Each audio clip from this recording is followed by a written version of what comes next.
So you think I'm some kind of mercenary?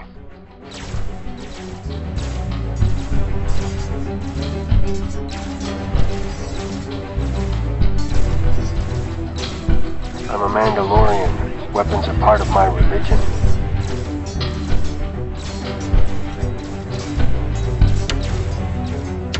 This is the way.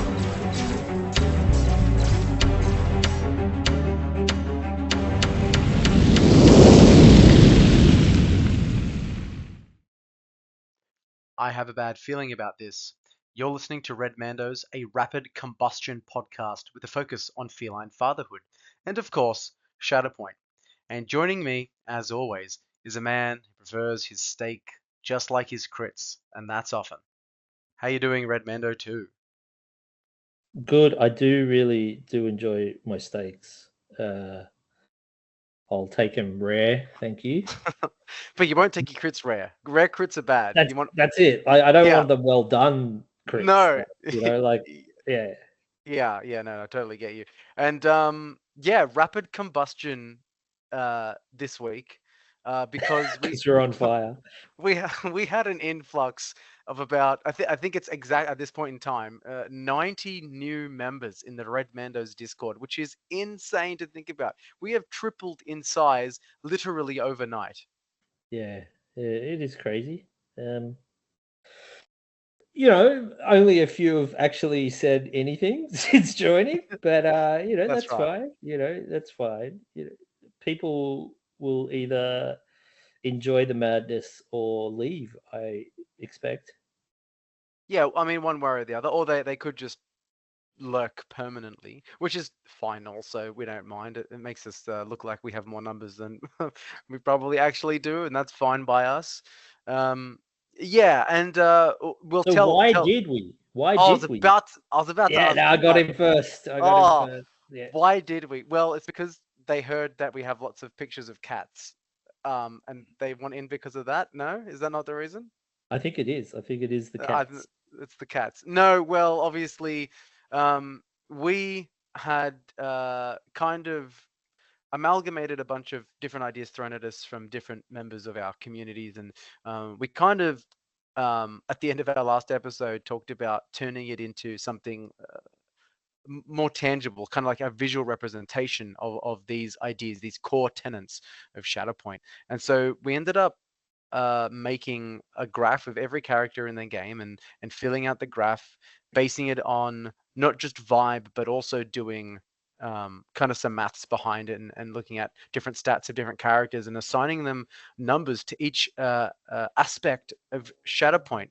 And so we've kind of come up with 6 aspects of Shatterpoint, and this is with the help of our patrons as well as the help of just the regular community members. Yeah, we have a pretty solid 6, and we didn't want to overcomplicate it because you can break those 6 even further, but then you overcomplicate the game. And really, we're not here for the elitist players of all. I think we're kind of more lower down the food chain than that is probably where we're aiming. Yeah, I've said it a number of times on the Discord, but what we're looking for is broad strokes, right? Like, Yeah. here are a rough score that will give you a rough broad indicator as to what this character might be good at and where some of their weaknesses are. And people are gonna potentially disagree. That's fine. You may value certain things higher than what we do in the system that we have behind the scenes for generating the scores. That's all fine. And as you said, Mando One, we're not. This is not for. I'm a top tier player. You've got it wrong because of X, Y, and Z. It's more like, hey, I'm just starting out, or I'm just coming back to the game, and I haven't played since release. Give me some pointers, give me some ideas of how these characters might play. Yeah. I think if you're someone who can identify why we're wrong and how we're wrong, not just that we are wrong, then yeah, you have more nuance on a certain character than we do. And so, yeah, this probably chart these charts, these radar charts that we've made, probably aren't necessarily for you. Of course, you can look at them and enjoy the pretty visuals, but yeah, if you can pinpoint exactly why we're wrong, then you probably know more, and yeah, you can discern that information on your own. Yeah, and I think we do. Like, we did put like some a lot of thought. into. Yeah, we put some thought into this, and there is a system. It's not a vibe thing. It's not like we just went, what should Dooku get? I reckon he's a 4 or whatever. Like, it wasn't like that. There is a system. Maybe the system's wrong, and as we go through, which is what we're going to do today, as we go through the characters, some of them are really hard to fit into the system that we set up. Like, some people have really interesting abilities, and you're like, well, how do we fit that in? Not sure. It could be this, it could be that. And so sometimes we do, while we do have a system, we do have to make a judgment call. And we may not always have got that judgment call right. Yeah, of course. I think without any further ado, I'd like to probably press on, because I think this is going to be a little bit longer than we normally aim for. But before I think before we get there, I think we have to thank our patrons. Of course, we do. Everybody, everybody that is in part of the community, we appreciate everybody, but these particular community members decide to pony up some cash every month, and for that we are super, super grateful. And we appreciate you guys for doing that. When we started Red Mandos, we didn't really expect anybody to do it, but so we are very appreciative of it. I'm just going to go basically in alphabetical order that I've got on my screen here. Yeah. Except for one. So we've got Benobi, Captain Ku, Tolstar Deluxe, Death 1942, JB, Luco Harisian, Phoebe, Prometheus 7, Pure Mongrel, Qui-Gon Jinn, and the Harp Daddy from the Space Lugs. So thank you guys. I can't help but notice you missed one. Well, yeah, I was going to say thank you guys for supporting us so much. But we don't have any new patrons this episode. Not this one. Not this one. Which we have also had quite an influx of patrons recently. Crazy. So that's also been very good, and we appreciate that. But we did have a patron step up their pledge to the next level. So Cat Dad, you've stepped up your pledge. Thank you so much, man. What we need to do now is actually work out what you need, what you want from us. Yeah. So we'll reach out and do that. We might look at, I don't know, some special stuff on the Discord, give you a different color name or something. And yeah, but so thank you so much for contributing even more to us. We really do appreciate it. Crazy. We are seriously blown away. Yeah. Definitely.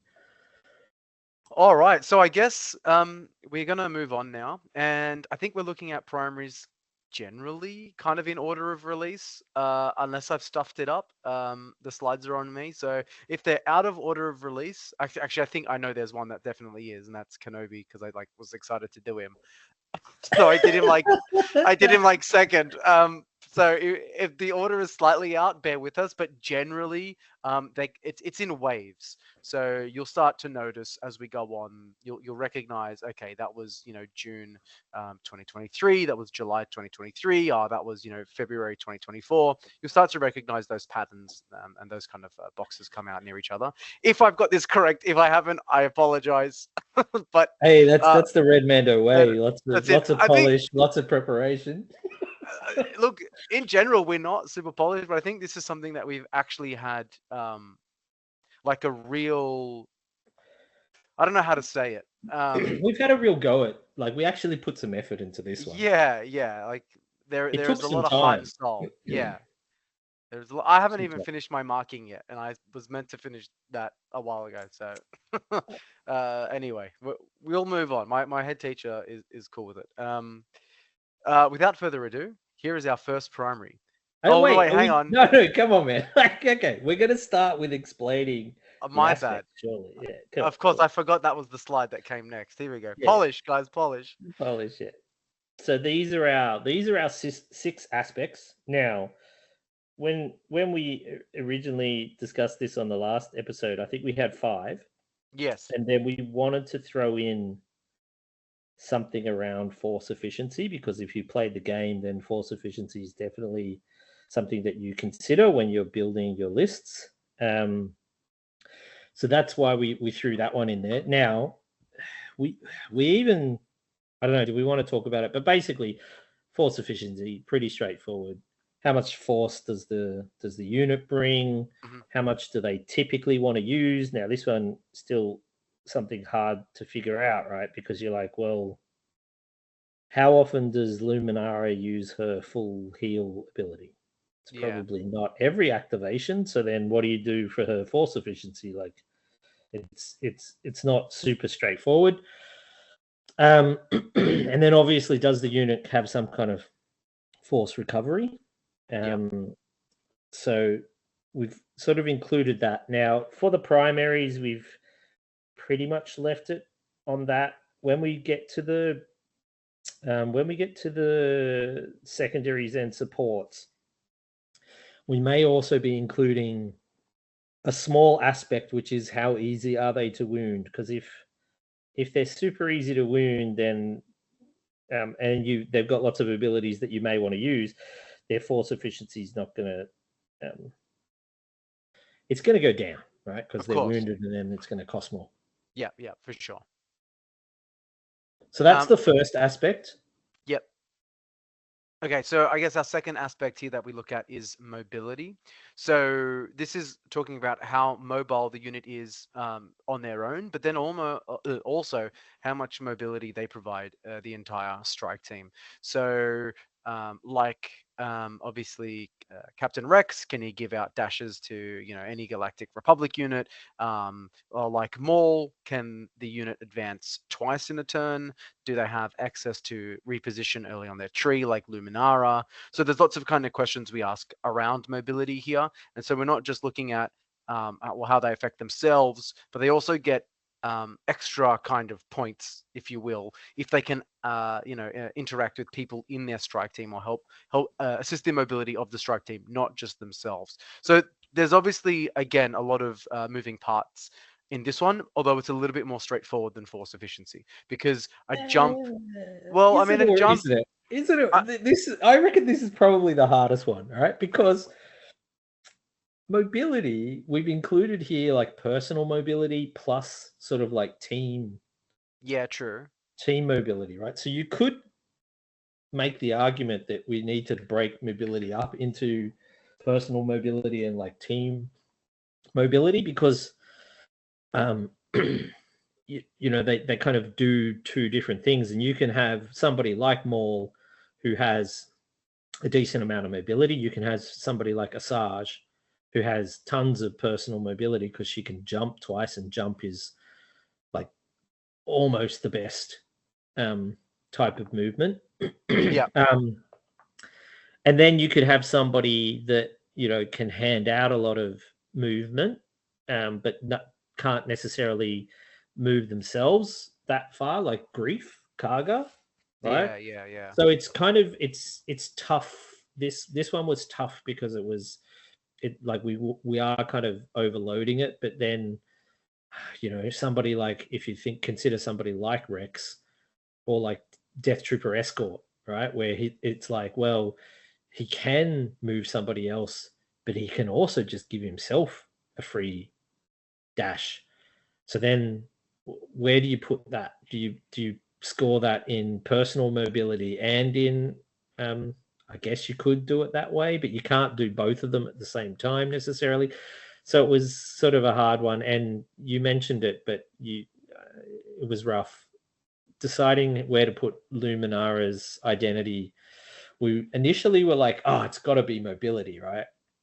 And even you mentioned being able to move people with Luminara, but in the end, we actually moved it to control, because she can't kind of just do it on demand. Like she can't. That's right. Like Rex just goes, cool, I've got a tactic, I get to dash somebody in Galactic Republic, I do it. Galactic Republic, I do it. Whereas Luminara can't do that. She can't just go, you have a dash. Yeah. There True. are strings attached, so we put it somewhere else. Yeah. True. All right. What's Now, your next category? This next one, this one I think is probably more straightforward. So it's revenge. So it's, can a unit punish an enemy character for attacking or wounding itself or other units, right? So other friendly units. So, there are some aspects like, does it have deflect? Does it have riposte? Does it have so uncivilized? Those sorts of abilities which can punish your opponent for attacking. So there's an aspect to that. And then the big one that I'm sure everybody's familiar with is, the Mother Talzin type revenge attack, or the Princess Leia type, the Han Solo, Kanan, that type of thing. That's more widely applied, like anytime a friendly unit kind of thing gets wounded.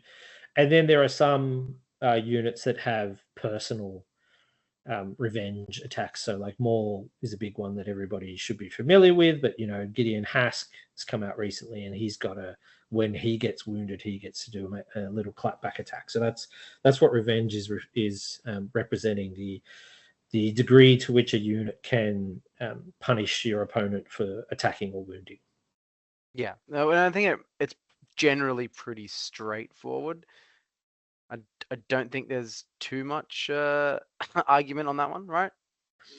There is, although it depends. Like, we did. I don't know if anybody's watched Rich Mid's video on. He recently did a tier list of the boxes, and at the end of it, he sort of compared Kanan to Mother Talzin and just went, Kanan's just far superior. And I'm like, is he though? Like, he's very good, but they're like, Kanan's triggers are much more restrictive than Mother Talzin's triggers for her revenge attack. So yeah, that's obviously very true. Yeah. What we have done is kind of, in terms of how we've scored this, it's more like, if you're building into that revenge, right? So you don't just drop Kanan in a Empire list because his revenge just doesn't do anything. Then you more like, I'm gonna play a bunch of Spectres with Kanan. Like I may play 4 at out least of 6 4. Spectres. Yeah, that makes sense.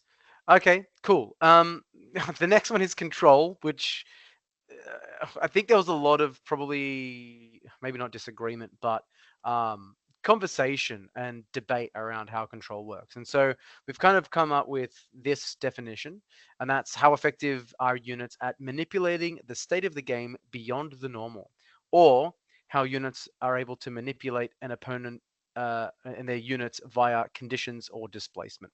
So for this, we're looking at factors like, do they have access to diceless displacement, being those force pushes, or those pulls like Django's capture wire? Does a unit break ties when contesting objectives? So for, I guess in the community, what's known as mandate. And does a unit have access to multiple shoves early on their combat tree, or lots of conditions? I mean, there's a whole range of things that can be captured under control. And I guess these factors are not the be all and end all. These are just things to think about when you're looking at a score. There's obviously more that goes into it than this. This was just all that fit on this slide. Yeah. This was the hardest aspect for us to, I guess, consider or put stuff into. Does that get covered under control? So in the end, we decided to put Lumi's, like Luminara's dash when a friendly does a wound, in here, right? Yep. And also similarly, Iden Versio's ability, we kind of put more of the value of that under control, because it's when somebody else does a wound, and then there's a dash, there's a changing of the board state because of that trigger of doing a wound. I think the biggest difficulty we had here was around abilities like Not So Fast and Mind Trick, which obviously aren't going to be relevant today because we're not talking about the secondaries yet. but it was kind of tough for us to decide, what is, is mind trick purely control? Is it something else? Is not so fast control? Like control's a bit of probably the fuzziest of the aspects. It's the hardest to define clearly for some of those characters that are a little bit out there. In terms of for sure. just being able to move stuff around, like shoves and displacement abilities, it's easier for us to consider characters from that perspective. No, for sure, and particularly, like we said, going outside the rule set, right? So things that break the rules a little bit. So things like mandate as well need to be considered in obviously control, because it's not a normal thing, right? You're not normally allowed to break ties, but inquisitorial mandate or the other things like it allow you to do so, and yeah, that's obviously why that's there in control. Yeah, so control is like how, in some ways, it's like how easy is it for somebody to control, like take Manipulate. over, manipulate and take over a point. Yeah, right? yeah. So if you think about it that way, it's like, okay, how can I take over the point? I can shove them off. I can break ties. I can dash somebody else onto a point. Like these sorts of things are kind of, they have value in terms of control. Yeah, no, for sure. Cool. All right, do you want to introduce our next one? Yes. So this one, if you listen to the previous episode, we had stickiness. And then... I still like stickiness. I'm a big fan of stickiness. But... You're a big fan of stickiness. We renamed it though, over Red Mando 1's protests to tenacity. Yeah. So this is just how well. So if you think control is how well does a unit kind of go and take a point off somebody else, tenacity is how well does a unit maintain control of a point that it already has. Yeah. So the difficulty here is mandate could potentially, also be a little bit of tenacity, but not really. So the factors that we consider is like health, right? Because if you're staring down Chewie that you can't shove off the point, and he's on the point, he's got 12 health, right? So you're like, that's tough to get through. Versus if you're looking at a clone who's got 7, you're like, well, that's a lot easier for me to deal with, right? So there is just having higher health. There is a value to that in terms of how well you can hold a point. Then things like, do they have some kind of reactive movement? So when you attack them, do they have movement on their defensive expertise tree? Do they have an ability that allows them to move when they're attacked? That sort of thing. Are they General Obi-Wan Kenobi, and can they hand out that ability widely to their strike team? So that sort of thing factors into tenacity. And then finally, do they have steadfast or protection? Because again, that feeds into being able to hold on to the points. Mm-hmm. There's also like, it's not listed there, but do they have immunities, right? Like if you've got immunity to pin, and some way of dashing back onto the point, you're very, very hard to get off a point, right? Because you can't just shove them twice, pin them. They just go, I'm immune to the pin, I just dash back on. So that's what tenacity is. And then for the last one, Mando 1.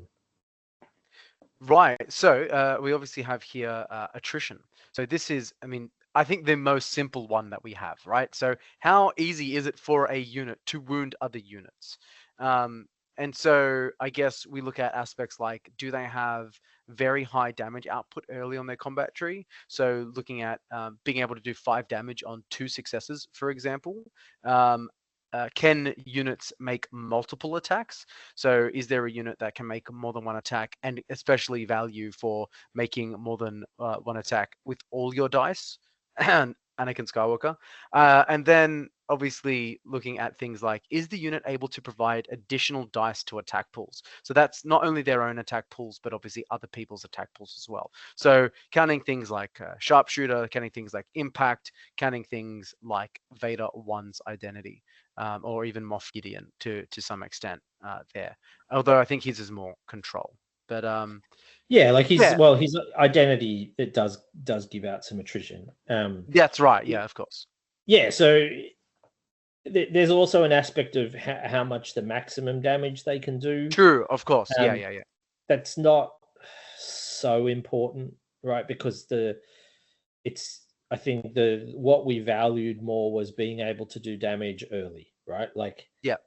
If you think, who would I rather have, if I need to, throw out some damage, and I'm going to upset godliness here, but for example, Grand Inquisitor on 3 successes, he does 4 damage, right? Yeah. Whereas if I look at General Grievous on 3 damage, he's doing 7 potentially, right? So, and even in his Cunning Warlord stance, he can do 5 on those 3 successes. So that front loading your damage means that you're far more likely to get a lot of that damage out across all of your activations within a game. So maximum damage is important, right? Because there are some characters who can only do 7, right? And then you're like, well, I can win clone and a few other units, but like some Ewoks or Lando. But I'm just not going to do a lot to many characters with that 7. No. So yeah, you're not relying on them to do a whole bunch of attrition. No, totally agree. That makes sense. Yeah. And I'm so glad you agree, because we worked on this for a while. yeah, well, someone has to agree with us. Yeah. Okay, cool. So that is our 6 aspects. Again, we have these aren't just willy-nilly. Okay, let's just give it a number. We have put thought into it. And I guess what we're looking at here now is the primaries. So we've only done primaries for now, because we need more patron support, obviously, to split. No, I'm joking. No, it's just a matter of time. It is just a matter of time. The secondaries we've basically done, right? We just have to review them and yeah, and then supports. Move on to the supports. Yeah, but look, I think what we're doing here is, so we're not taking up 6 hours doing this. Although I feel like Prometheus would probably love that. Is we're looking at kind of where the radar graph skews towards for each character, why that may occur, and like why you might want to take them in a strike team, things like that. So do I have the express permission to move on now? I do. I'm just gonna go on a slight. You posted this on Facebook, and then some guy was like, "Nani, are these stand graphs?" And I was like, I don't know what that means. What the heck is a stand graph, right? And then I look it up. So there's some anime, or I don't know, manga or something. I don't know. I'm not familiar with it. JoJo's Bizarre something encyclopedia or something. Okay. And they do these exact graphs in that, and they rank the characters. So I could see where that came from, but we weren't aware of it until somebody pointed it out on. I have to look at this. I that's crazy. Okay. Yeah, so if you JoJo stand graph, you'll see exactly this. Now they use S to D or whatever. Oh yeah. But they've got destructive power, speed, range, persistence, precision, and development potential. Oh, what the hell? That's not where we came. That's not where this came from. Yeah. All right, let's go. Look similar, but no, it does. Not. It does. Yeah. Okay, cool. So we are moving on to our first primary, and that is General Anakin Skywalker. So obviously, we see that his attrition is his highest stat. There we've listed it at 9, and everything kind of fits along the. It's kind of regular for everything else, right? He kind of ranks 5, 5, and 5 for mobility, control, tenacity, 2 for revenge for that deflect, and a 4 for force efficiency because he brings some extra, but he wants to spend a lot. So why is he only 9 for attrition, considering he has the highest damage output of any character in the game with 2 attacks? Well, there are a few things just basically with the rules that we came up with. He just came out to 9, so he just didn't. Yeah. Now potentially you could say, well, then our score system sucks. But I think there are some aspects to consider here with his attrition. Yes, it's great. He can do 2 full attacks on one character, but you know what? When they're already dead, you can't kill them again straight away. Right? That's correct. So there's only so much you can get from doing those 2 attacks onto one character. Similarly with like his control, I know Spiral, he's like, you could shove somebody 6 times. I'm like, yes, you could shove one target 6 times with the 2 attacks. I'm not sure how valuable the 6th shove is over the 3rd shove. Now, maybe it is if you're like, well, I can shove and get into the right position where then I can shove the person off the point. Okay, that's fine. Like this is not we're trying to point out every single situation on every single board where the character could be good or bad. That's what you learn from playing the character a lot, getting the reps in with the character. That's not at all what we're trying to do here. What we're trying to do is broad strokes. The other issue with Anakin, which I'm sure everybody who's played Jedi for a while, unless they happen to be Spectres, no ranged attack, right? So there are certain situations where you're just like, you may have 1 health left and I am guaranteed to kill you. I just can't get up to where you're standing to hit you. Yeah. Right. Yeah. And then you can have all the attrition in the world if you can't apply it because you don't have a ranged attack. So I think this is fair. I think, he's a fairly balanced character, other than he does have a lot of attrition. Totally. No, 100% agree. Yeah, and I think he also doesn't bring any attrition to a team. That's true. I think that's probably part of the consideration if they bring something to a team. Yeah, I think that's how they get to a 10 in certain categories, as we'll see. Cool. Are we happy to move on from Yeah. my Anakin? Yeah. All right, I think this is Kenobi. Oh, it is. Look at him. Love him. All right. Give him a couple of kisses. I did an Anakin. I got to do Kenobi. It's got an itch I got to scratch. Your boy, my boy, everyone's goodest boy, apart from Rex, obviously, is General Obi-Wan Kenobi. And here we have his stats. And so he's bringing a whopping 10 for tenacity. He's bringing 6 attrition, 6 force efficiency, 5 mobility, 5 control, and 3 in the category revenge. So tell me, Red Mando 2, why 10 tenacity? I don't disagree, obviously.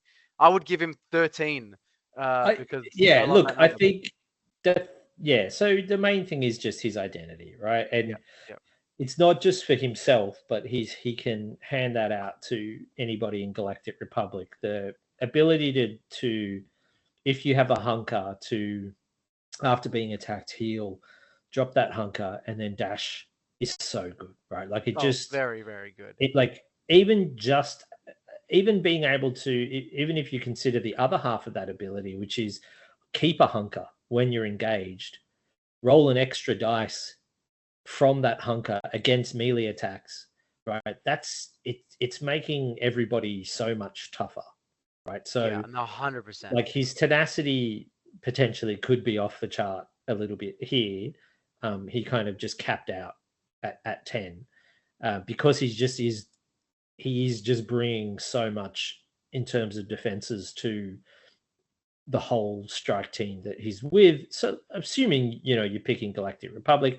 Now there are aspects of it, like you can still keep the hunker token for anybody that's playing with him. So, That's right. that is still pretty good because, it can be like, well, yeah, somebody's moved in, but I've kept the hunker, and then next activation, oh, they're shooting me. Cool, I got 2 extra dice because I've got the hunker and I'm in cover.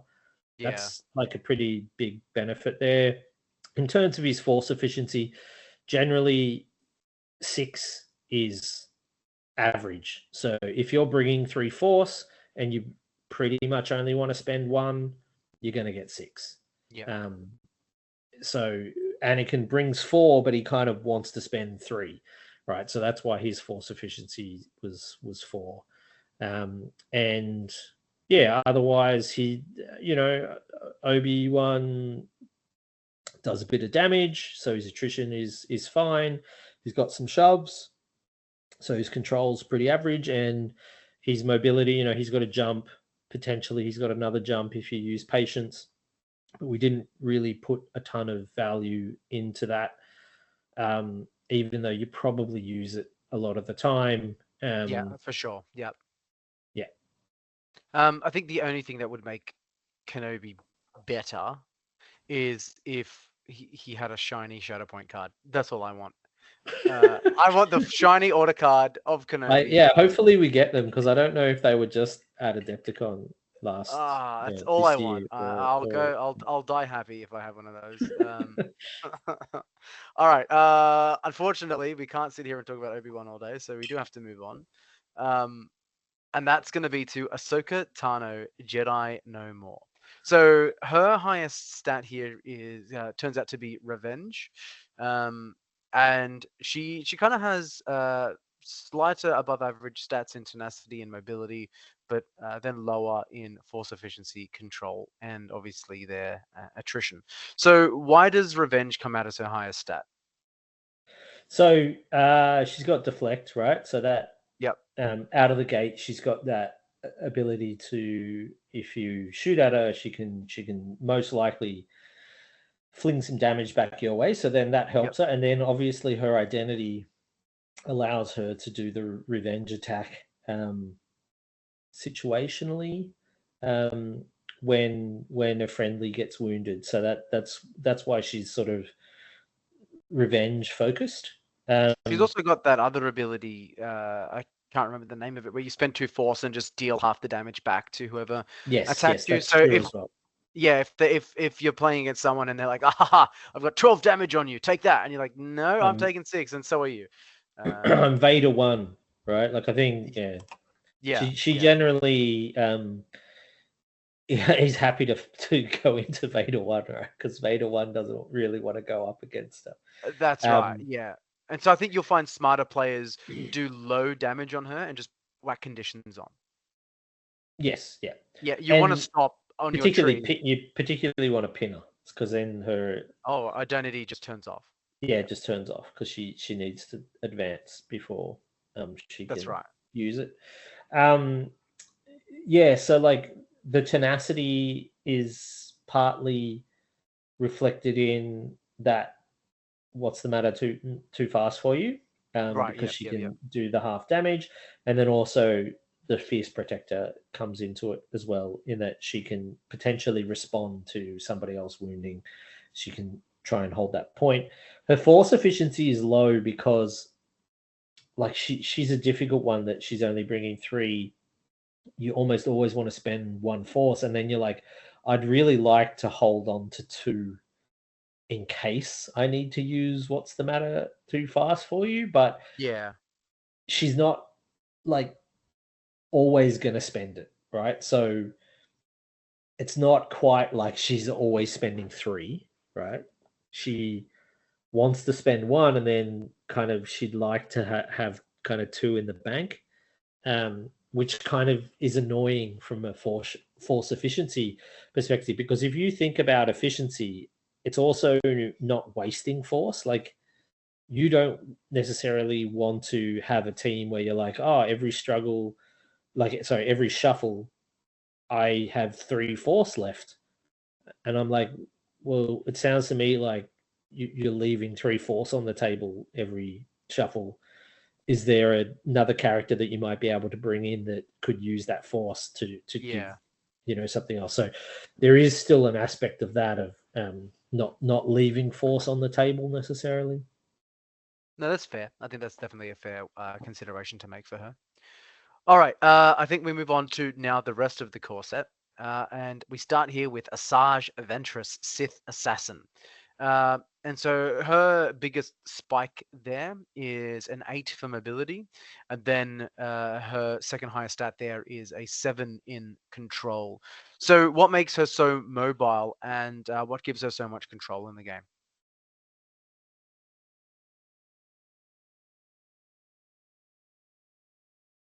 Okay, I'll just. Sorry. Oh, Sorry, no, no. I'm back. Yeah. So I think the main thing that she's got in terms of mobility is she can jump twice. Now, Yeah. maybe you're like, jumping, you don't get as far as advancing. But like, if you're engaged, and you've got an advance, it only turns into a dash. You can't just get up to any elevation that you want with it, and so we kind of value jumps as pretty high, right? Like a reposition is probably of equal value to a jump, and an advance is somewhere between a jump and a dash. But being able to jump twice and at any time in your activation, that's huge. That's so much. That's so much mobility that you have available. For sure. Yeah. So I guess that's kind of why we value her mobility so high. I guess the other aspect is, she does have that slip away ability. She does have mobility on her identity as well. Yeah. And if you're in form 2 Makashi, she's got like a jump on 2. She's got a reposition on 3. So she can be very, very, very fast if you wanted to be very fast. In terms of control, I think everybody kind of can guess where the control is coming from. I wonder. Yeah, so she's got force push, right? So she was the first character that we saw to have force push, range 3 away. She's also got, in the form 2 Makashi side, she's also got pretty good shoves. Like she's got 2 shoves on 3 successes. Well, and on the other side, right, she's got 3 conditions on 3. That's true as well. Yeah, so she can hand out conditions. She can do shoves. She's obviously got force push, so that's why. And that force push can be free on 4 successes, which isn't a whole big ask for her. You're probably getting that every second time you're attacking if you hit the right targets. If you go into someone who's got crit mitigation, you're probably not getting it, but she can pretty effectively get rid of most secondaries and supports with the force push, and some shoves. So yeah, she's very effective at doing that. Yeah. But as you'll note, obviously her oh no, I've just screwed that up. I've touched my mouse. That's fine. Her tenacity is low because she's only got 9 health, which is not great. She obviously doesn't have the I only take half damage here. Yeah, that's right. She does have good, like she's got decent defensive expertise, and she's got like pretty good dice, but it's just that 9 health. She's just pretty squishy for a primary. Yeah, no, for sure. All right, cool. Moving on to our last of the core set characters, we have Lord Maul himself. And then so, I mean, his force efficiency and his attrition there both reach 9. And other notable things are his control at 6 and his mobility at 6. Now, Maul's force efficiency obviously comes from the fact that he brings 3, but he doesn't have to spend any force at all. So essentially, because Maul can spend 3 on his turn, struggle 1, he's bringing at least 6 force because he wants to use that pool for the control aspect and giving the expose out, and then he wants to do that force speed to get wherever he wants to on the board. So I think him bringing 6 force, or what is essentially 6 force, is incredible, right? Like that cannot be understated. For sure. I think like you can consider there are some primaries who don't necessarily want to spend a ton of force. Like Moff Gideon, he doesn't want to spend a ton of force. Mace Windu, right? And you're like, okay, that's fair. Like Moff Gideon, he gets a little tactics dash, and then he gets an advance, and he's probably not going to spend any force unless you need Long Live the Empire. But he's still only bringing 3, whereas Maul has abilities that he wants to spend the force on, like his pull and his advance. But you're not spending the 3 that he brings. So yeah, for sure, he's definitely bringing at least 4, and most likely 6. And later in the game, you could even consider he's bringing, he's bringing 8, right? Because Correct. he brings the 3, and then he's been wounded, but he's like, I'll just take the 5 damage. It's fine. So That's right. for sure, that's where his force efficiency comes from. Like the attrition, I think is pretty self-explanatory. He does a lot of damage, and his damage potential just scales the longer the game goes on. That's correct. Yeah, no, for sure. Cool. Are we happy to move on to the last of Wave 1? I am happy to move on. All right. And so the last of Wave 1 is our Count Dooku, Separatist Leader. And you can see here that his force efficiency is also 9. And also to note is his revenge at 7. All right. And I mean, I think if you look at him, he's got pretty high stats generally. They're quite well-rounded. With... Can you see that Microsoft Teams message? There you go. I couldn't. No. Oh, okay. I'm not sure what you guys can see or not. Yeah. Okay. I couldn't. Okay. So. Oh, good. Push on. Red Mando's polish. There it is. So, why is he bringing 9 force efficiency? I think it's kind of self-explanatory, right? Like, so he brings 4 out of the gate, which is really good. Yeah. He doesn't really need to spend any at all in his turn. No.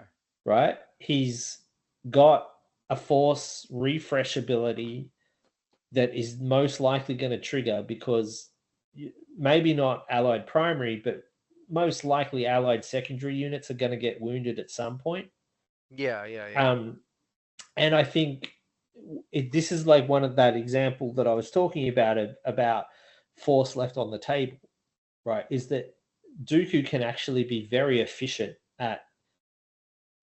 Obviously he has to be attacked, right? Yeah, but of course. He's got that ability if he is attacked to you go, well, I've only got 1 activation left. I happen to have 4 force, or I've got 3 force.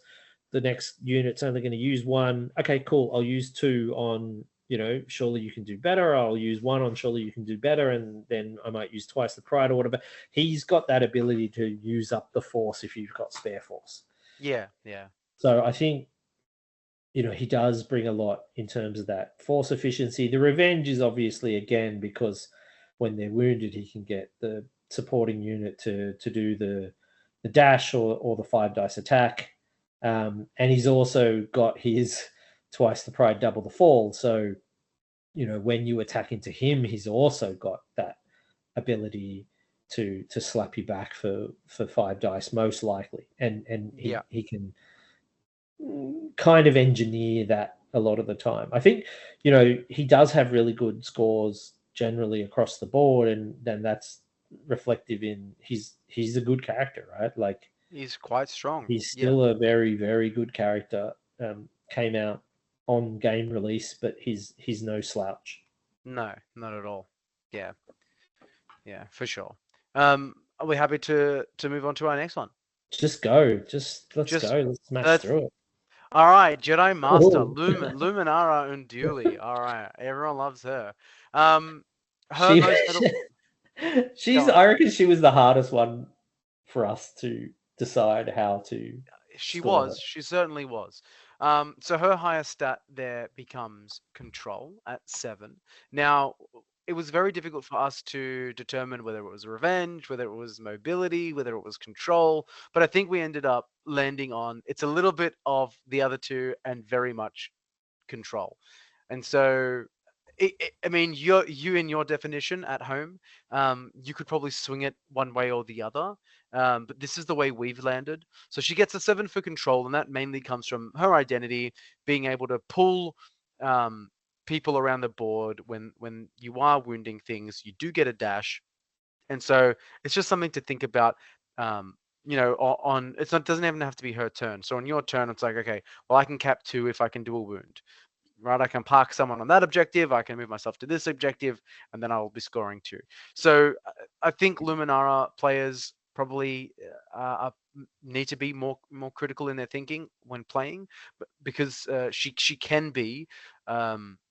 Or with her identity can be quite a nuanced piece. And the best thing about Luminara is she fits in any team. Her identity isn't tag locked. And just something to consider. Yeah, that, for sure. Like, yeah, totally right. We kind of felt like it was control and a bit of tenacity, right? Like she can do some heals, and That's true. Yeah. she, like, we put her force efficiency at 6, even though potentially she can kind of spend a lot of force. Like, she brings 3 and she could spend 4. But there's turns she spends 0. Yeah, like there's definitely turns that she spends 0. Like, Yeah, like if she's on a point, she's not wounded. She doesn't need to sprint. It's a point she needs to contest and just push people off, which is generally her turn. She's not the person you're going to be flying across the board with. Yeah, I think generally you're not spend like maybe turn 1 you spend a force for the sprint just to get into position, and then she kind of just locks down, I think, a position. Yeah, I agree. Like she's got good defenses, particularly in the Form 3 Sarasu. And I mean, she can do some damage, right? Like she can do damage in Form 2 Makashi, but I don't know if you're like necessarily like I'm bringing Lumi because I want to go swing into some people. Yeah. I think you're generally bringing her for that, for her identity. I mean, yeah. I mean, there's not much more you're bringing her for, right? Yeah, for sure. Cool. All right. Speed running this. We then get to General Grievous, the big bad robot himself.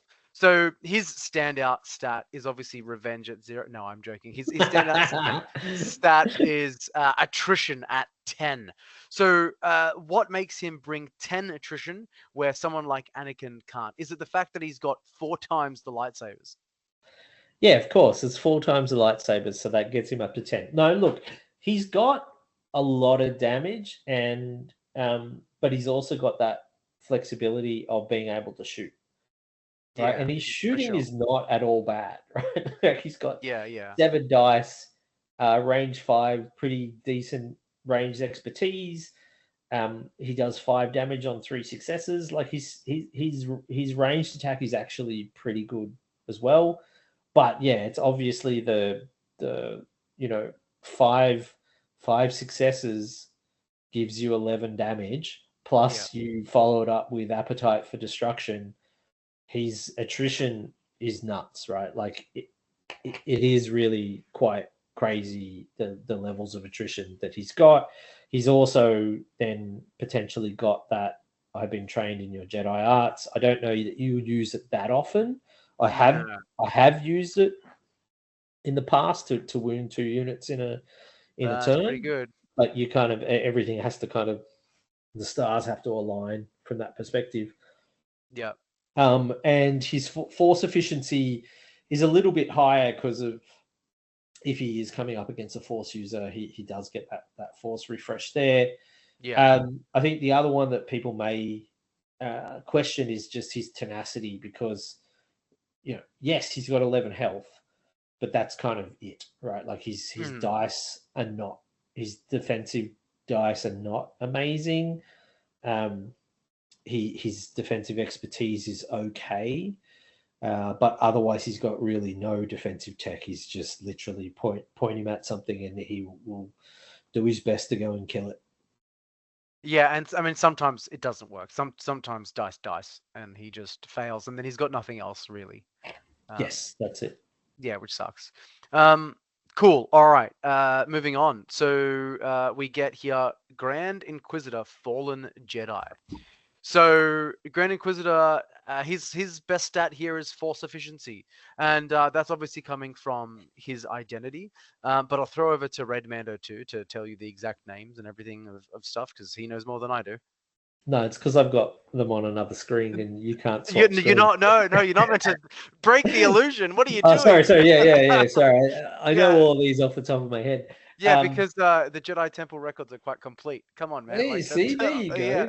It's the temple records. It's not the Jedi temple. Fuck. Look, the main thing is he most of the time on his turn he's not spending anything, right? Like he's got a tactics dash, secrets uncovered, highly situational. It's not like you're going to spend that every turn. So you're basically Nah. bringing 3 and spending none, right? So that's Yep. why he's got that high force efficiency. And then yes, he does have that the force refresh. It is of limited value in my opinion, just because it's restricted to Inquisitorius, and it has to be Inquisitorius wounding a force user. It's not it's no Cad Bane kind of you did a Oh wound, no. get a force back, right? Like it's not like that. It's very Yeah, no, it's restricted. much more situational and restrictive, and because there's only like three, I'd say three good Inquisitorius models in the game. Yeah, it's not really going to come off all that often. Yeah. I mean, it'd be interesting to see where they go with Inquisitorius. Like, you could see them do another box down the line, and then maybe. Oh, totally. I think we look at something like, they've got Iden Versio in the game, and that's obviously based on Battlefront 2. And I keep saying it probably every week, but I'm waiting for them to announce Cal Kestis from Jedi Fallen Order. And, you got the whole Inquisitors that he faces in that game. So I Yeah. think it's very possible that we get more brothers and sisters of the inquisitorial variety. I think we probably with nothing like that. We just had Adepticon, right? Nothing seems like it was on the horizon in what they've released a year schedule, a year looking forward. So unless they surprise us with something, probably not getting that anytime soon. Yeah, but like, look, I mean, he's kind of average-ish, and I don't think that it. Like, I know Godliness had a little bit of a questions about his, the score that he's got for mobility, the score that he's got for attrition, but like he just doesn't he doesn't have tons of dice, right? Like Unless you he bring him with himself, Vader. yeah, and like as I said, the ranged attack thing is important, but we did kind of put a minimum requirement on the ranged attack, and unfortunately, he just doesn't cut it with his 4 dice. Or Like, dice not enough. yeah, it's just not good enough. Like, it's kind of like, yes, you may throw that out there, and maybe you get a damage and a shove. Maybe rarely you get the 2 damage, a shove, and a reposition. That's like, I think you're really lucky if you're if you're getting that. So yeah, I think he's like interesting character. I think he's very I think I did listen to Godliness when he was on Space Slugs talking about Grand Inquisitor. I did find it a little bit interesting because he was sort of like saying he's great if the dice go your way, and I was like, yeah, most characters are great if the dice go your way. Like, I feel like this is my issue. The dice aren't going my way all the time. Like, they do sometimes, but not enough of the time for me to take Grand Inquisitor, because to me, he's one of those ones that is quite dice dependent. I mean, he's also a bad man, so I'm not taking him. That's simply, fair. purely on that. Anyway, moving on. You're such a red Mando. I'm such a red Mando. Fuck, so red. All right, we get Darth Vader, Jedi Hunter, Vader 1, the man feared across the galaxy. He obviously caps out at 10 attrition, and he also brings 7 force efficiency, and then he's rather average in the rest of his stats. So obviously bringing that 10 attrition, he can deal a ton of damage himself. He does have a ranged attack. He also provides your whole team with extra dice, right? He's adding to their dice pools, giving everyone 3 dice, no matter who they are. young and old, in melee, man and woman. He doesn't discriminate. Yeah, he's giving you 3 dice in melee attacks. 4-2 health, 4-2 health. When that's why his tenacity is probably ranks a little lower, because he is damaging your whole team. Even though he has a higher health pool and he doesn't have bad defensive expertise generally. It's not awful. But yeah, I think that attrition has definitely a cost, and but if we're looking purely at attrition, he is the man, right? He's giving you all those extra dice. He's making you more effective, and he himself can definitely wound units. But Yeah, that's like kind of his all he thing brings. is, yeah, like he is kind of nuts attrition. Like if General Kenobi was off the charts tenacity, Vader 1 is probably off the charts attrition, right? Yeah, Like no, agreed. it's the kind of the kind of damage he can do is kind of nuts. And he brings you the 4 force. He generally only wants to spend 1. That's why he's got the good force efficiency. But everything else is pretty just fairly average, right? Like Yeah. you just shove him off a point and it's like, bye Vader. Like he's not other than just killing stuff outright, he doesn't bring tons. Like he does have a little No. bit of control in the Dark Rage side. Like he's got some shoves there. He's got 1 shove on Gemso on 1. But yeah, it's mostly about I want to kill stuff and I want to kill it hard in melee. Yeah, agreed. And I don't really think we need to spend much more talking about him there. Cool. All right. So we then move on to Mother Talzin, and we can see there her stats in control are 10 and her revenge is 8. And so she definitely skews down there toward the bottom there of the radar graph. Why 10 control? Well, so she's got 2 shoves on 2, right? Which Very good.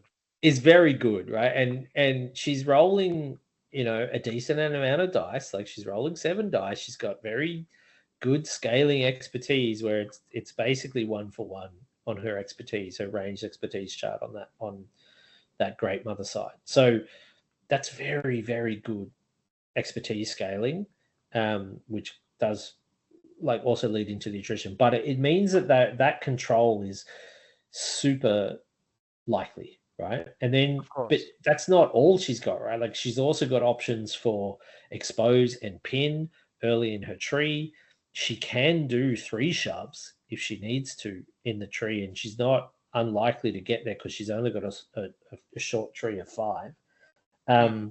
So she's got like the shoves kind of covered in her tree, and then obviously she has manipulating hand, which is probably like the best like control ability, right? Because firstly it's range 4, so it's the longest range of any of the abilities that are out there, and then it's a dash with you controlling the dash, right? So there's no backstopping from terrain, right? Like she just dashes you where she wants you to dash to.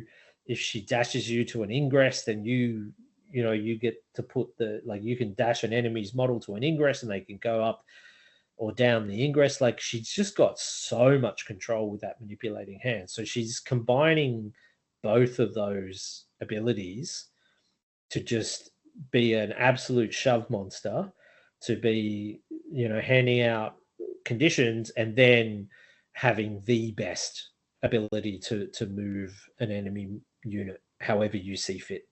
Yeah, no, totally. Yeah. So certainly better than like Django's capture wire or anyone's forced push, because there is no angle. It doesn't matter about the angle. She obviously just, you want to walk down and up an ingress or change elevation or whatever. She does it for you. Yeah, no, very cool, very cool. All right, moving on. We then get to... well, everybody knows her revenge as well. My mistake. She was like the first sort of character to have that really iconic kind of, you wound one of my people and then I'm going to smack you back. And she does it so well because her 5 dice like again that the expertise scaling, and then what she can do. She can do 5 on 3 and it's 4 damage on 2, right? Or she can do 3 damage and 2 shoves on 2 successes. So her revenge Yeah. attacks are so good.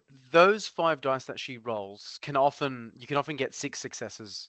Yeah, you And can full tree. full Like tree. yeah, It it's happens crazy. more often than you think. Like Yeah. I remember, obviously, particularly at the beginning of the game, there wasn't a whole lot of primaries out when she came out, and her and so Tao's and Dooku lists were everywhere, and they were scary because, that's where we learned you don't have to wound everything every time. You can stop on your tree. I think she was the first character that kind of taught us temperance in the game. Yes, that's a great way of putting it. And just one other thing, like her mobility Of course. sucks. Her mobility sucks. Her personal mobility sucks even more than this 4, right? She's shit. Yeah. Because all she's got is her advance, and then she's hoping somebody kill takes something. a wound so she can take a dash, right? Yeah. But she does have that ability to dash a Dathomirian anywhere on the board. So if you are playing her with Maul, playing her with Night Sisters, playing her with Savage, there is some mobility that she's bringing to the team. Yeah, no, for sure. Alrighty, moving on. We have my boy Mace Windu. I love me a bit of Mace, and I think, like you were saying, godliness loves his Grand Inquisitor. Although he's been a bit maligned in the community. I think Mace Windu probably suffers that same thing. He's probably a little bit maligned, and I'm definitely a champion of Mace. I think he's really good.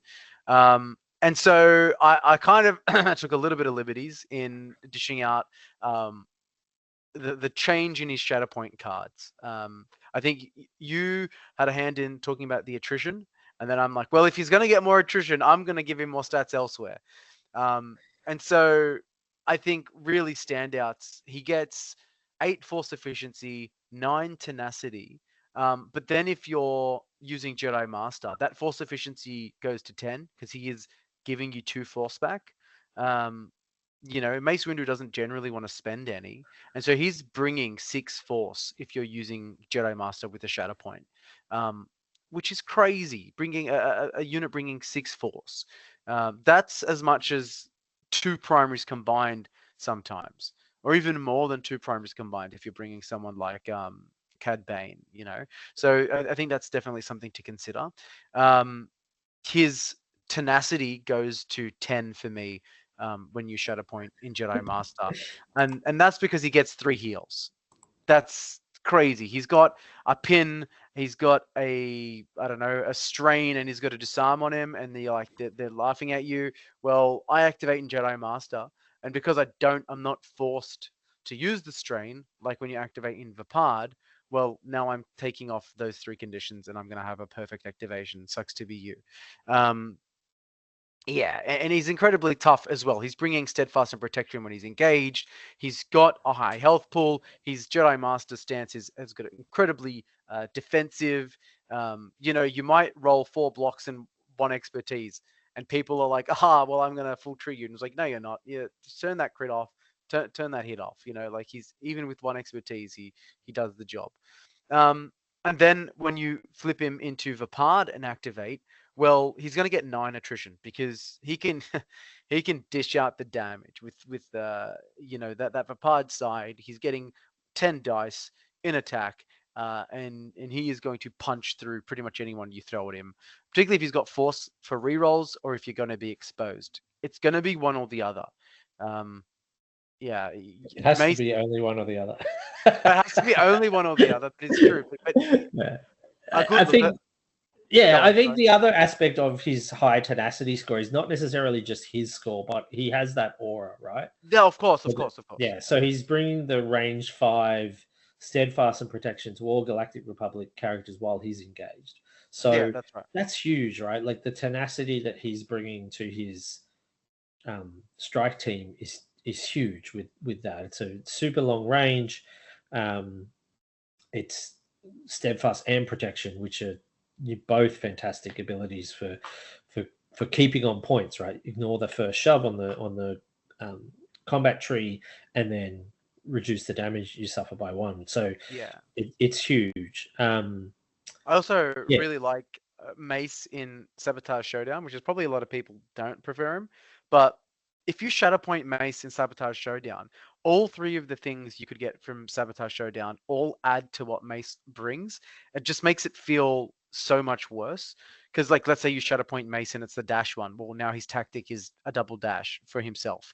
Or let's say you activate Mace and it's the regroup one where you get to heal. Well, now he's healing, 5, which is crazy, right? Yeah. Or you activate Mace in Jedi Master and it's the Refresher Force one. Well, guess what? Now he's getting 3 Force back. Or you're refreshing a force and getting the part It's That's right. And focus so and yeah, bouncing. I think people a lot of the time are like, oh well, Mace doesn't like Sabotage Showdown. I really disagree. I think that first struggle, because you play two sides of the board, he's very good at helping his team control his side of the board.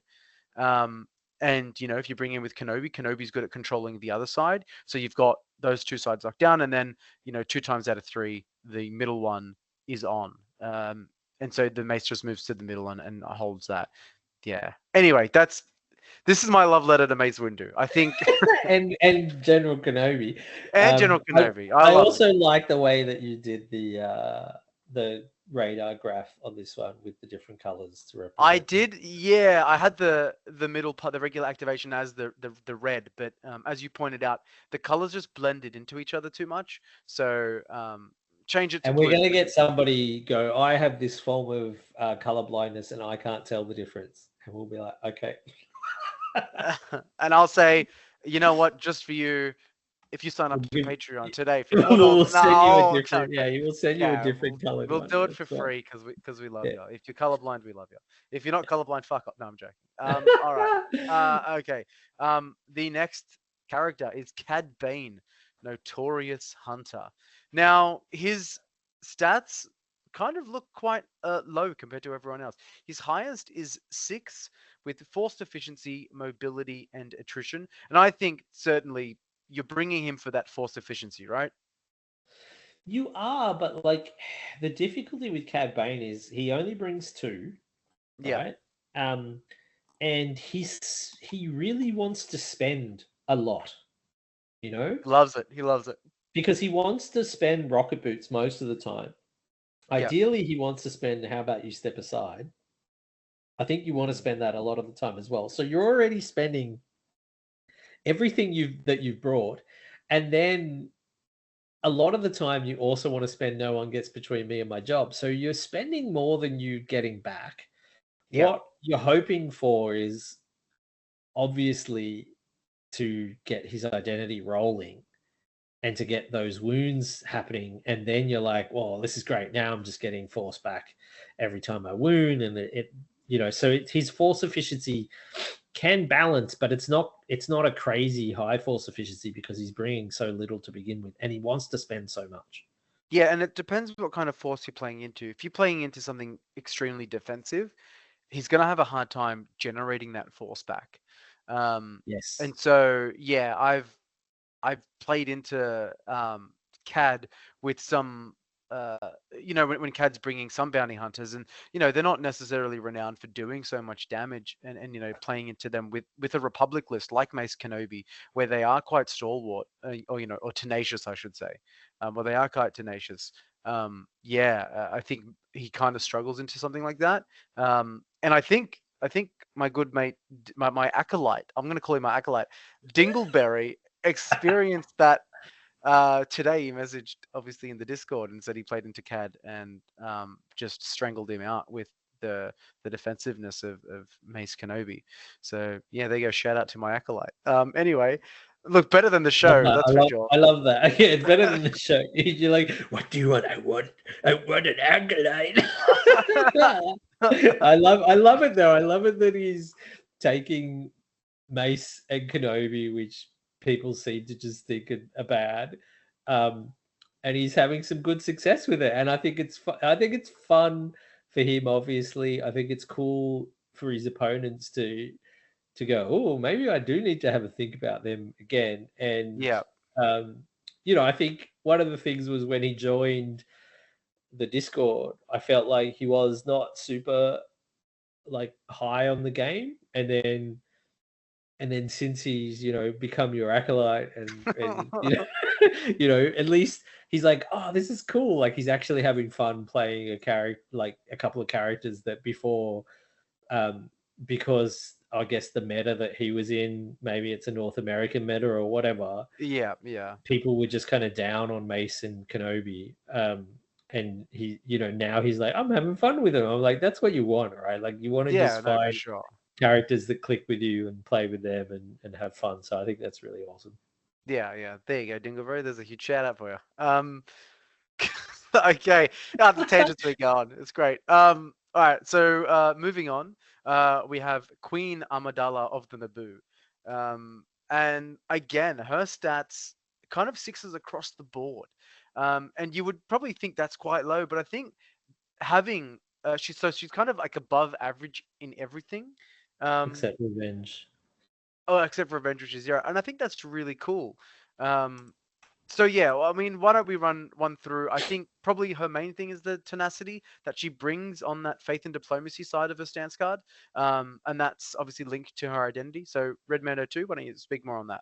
Yeah, so obviously that's the tenacity that she's getting from her Servant of the People. So, that's where she allows Galactic Republic supporting characters like they count as alive, or like they contest the same active objective even if they're wounded, if she's on the faith and diplomacy side.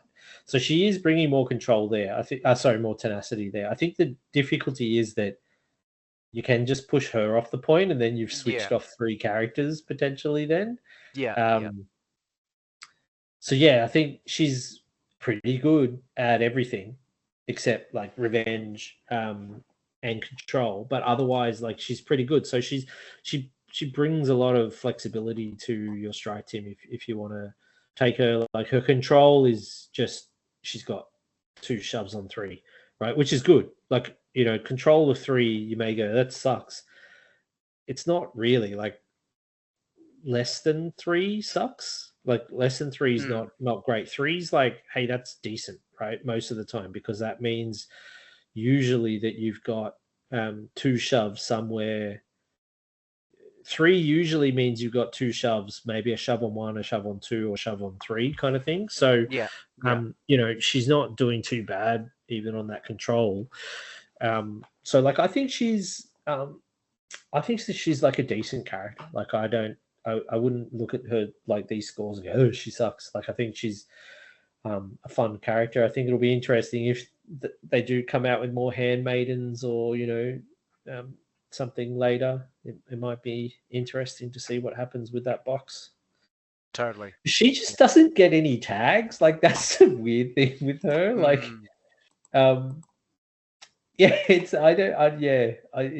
weird. Like, it's funny that they kind of, like with Maul, they're like, oh, just have all the tags, Maul. Like, it's fine, bro. Like, just have tags that,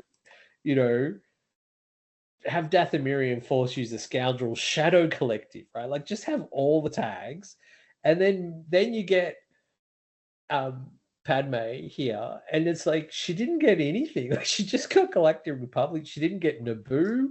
Like, she didn't get like. It's weird. Like, she just got so few tags. But it'll be interesting to see what they might do with some other stuff from Naboo later. Yeah, no, certainly. She didn't even get the big hair tag. That's what she's really missing. I think, yeah. All right, moving on to Jedi Master Plo Koon. Everyone's favorite Keldor Jedi Master. Probably the only one there is. I mean, who knows? Anyway, as you can see here, mobility and control kind of end up being his 2 big stats.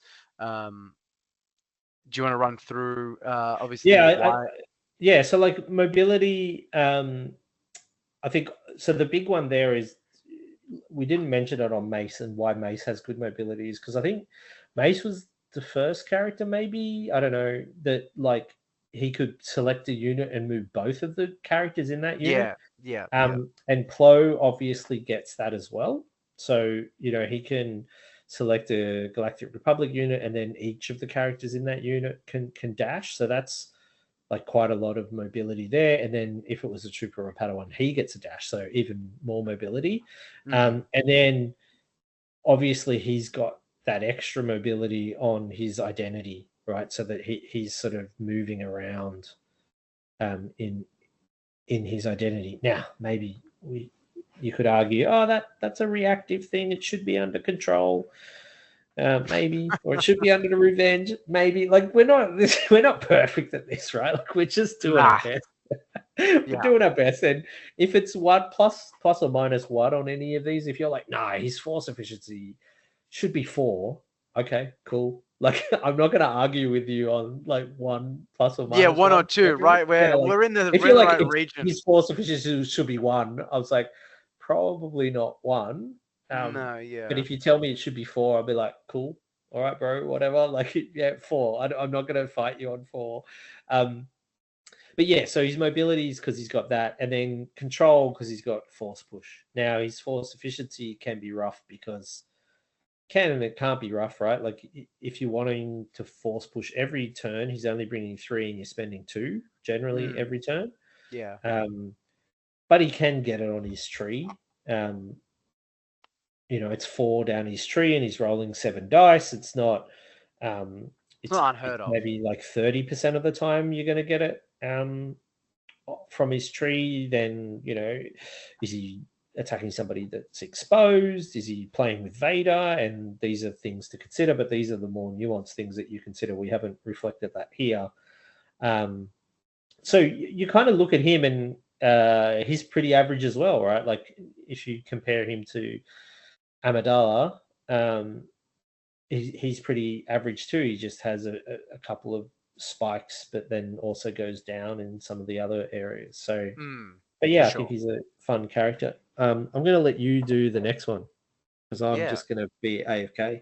No dramas. All right, I'll take on the next one, and that's Logray, Bright Tree Shaman. And so obviously here we can see that his mobility being 9 is his highest stat, and that's because he can bring. Obviously, we know that his tactic ability brings his mobility across the whole of the Ewok. Kind of a tag. And so obviously, if you're bringing Leia with him, any Ewok scout when he activates gets a dash, which is incredible because Leia becomes an Ewok scout, Chewbacca becomes an Ewok scout, and so yeah, you're really able to leverage that movement across the whole team. He doesn't need any range on them; he can just pick them and go. He also has the Ewok defensive maneuver, and if Red Mando 2 was here, he would tell you exactly what it's called. I definitely forget. But yeah, so he can obviously dash himself to get himself in range, and then throw his little sling at people. And then he's also kind of got that tactical network that Kalani has, so he's able to move a supporting Ewok unit as well to dash up and take a 5 dice attack. So he's able to definitely get a whole team moving quite early if you draw him early. And again, if you draw him with the Shatterpoint again, he's able to promote lots of movement across the board. And I think that's what Ewoks kind of came out. This kind of Ewok swarm kind of overwhelmed a few people at the beginning, and then people learned their way around him. He's also bringing 6 force efficiency as he's able to kind of refresh force. You got to kind of be lucky. You got to roll the right thing when you wound a unit, but yeah, it's certainly possible to refresh some force when you do a wound.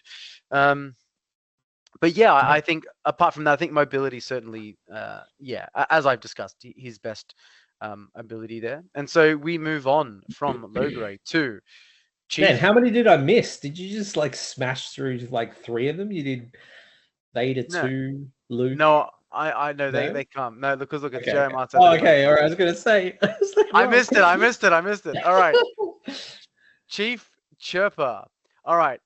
So Chief Chirper's highest ability is his attrition, and why is that?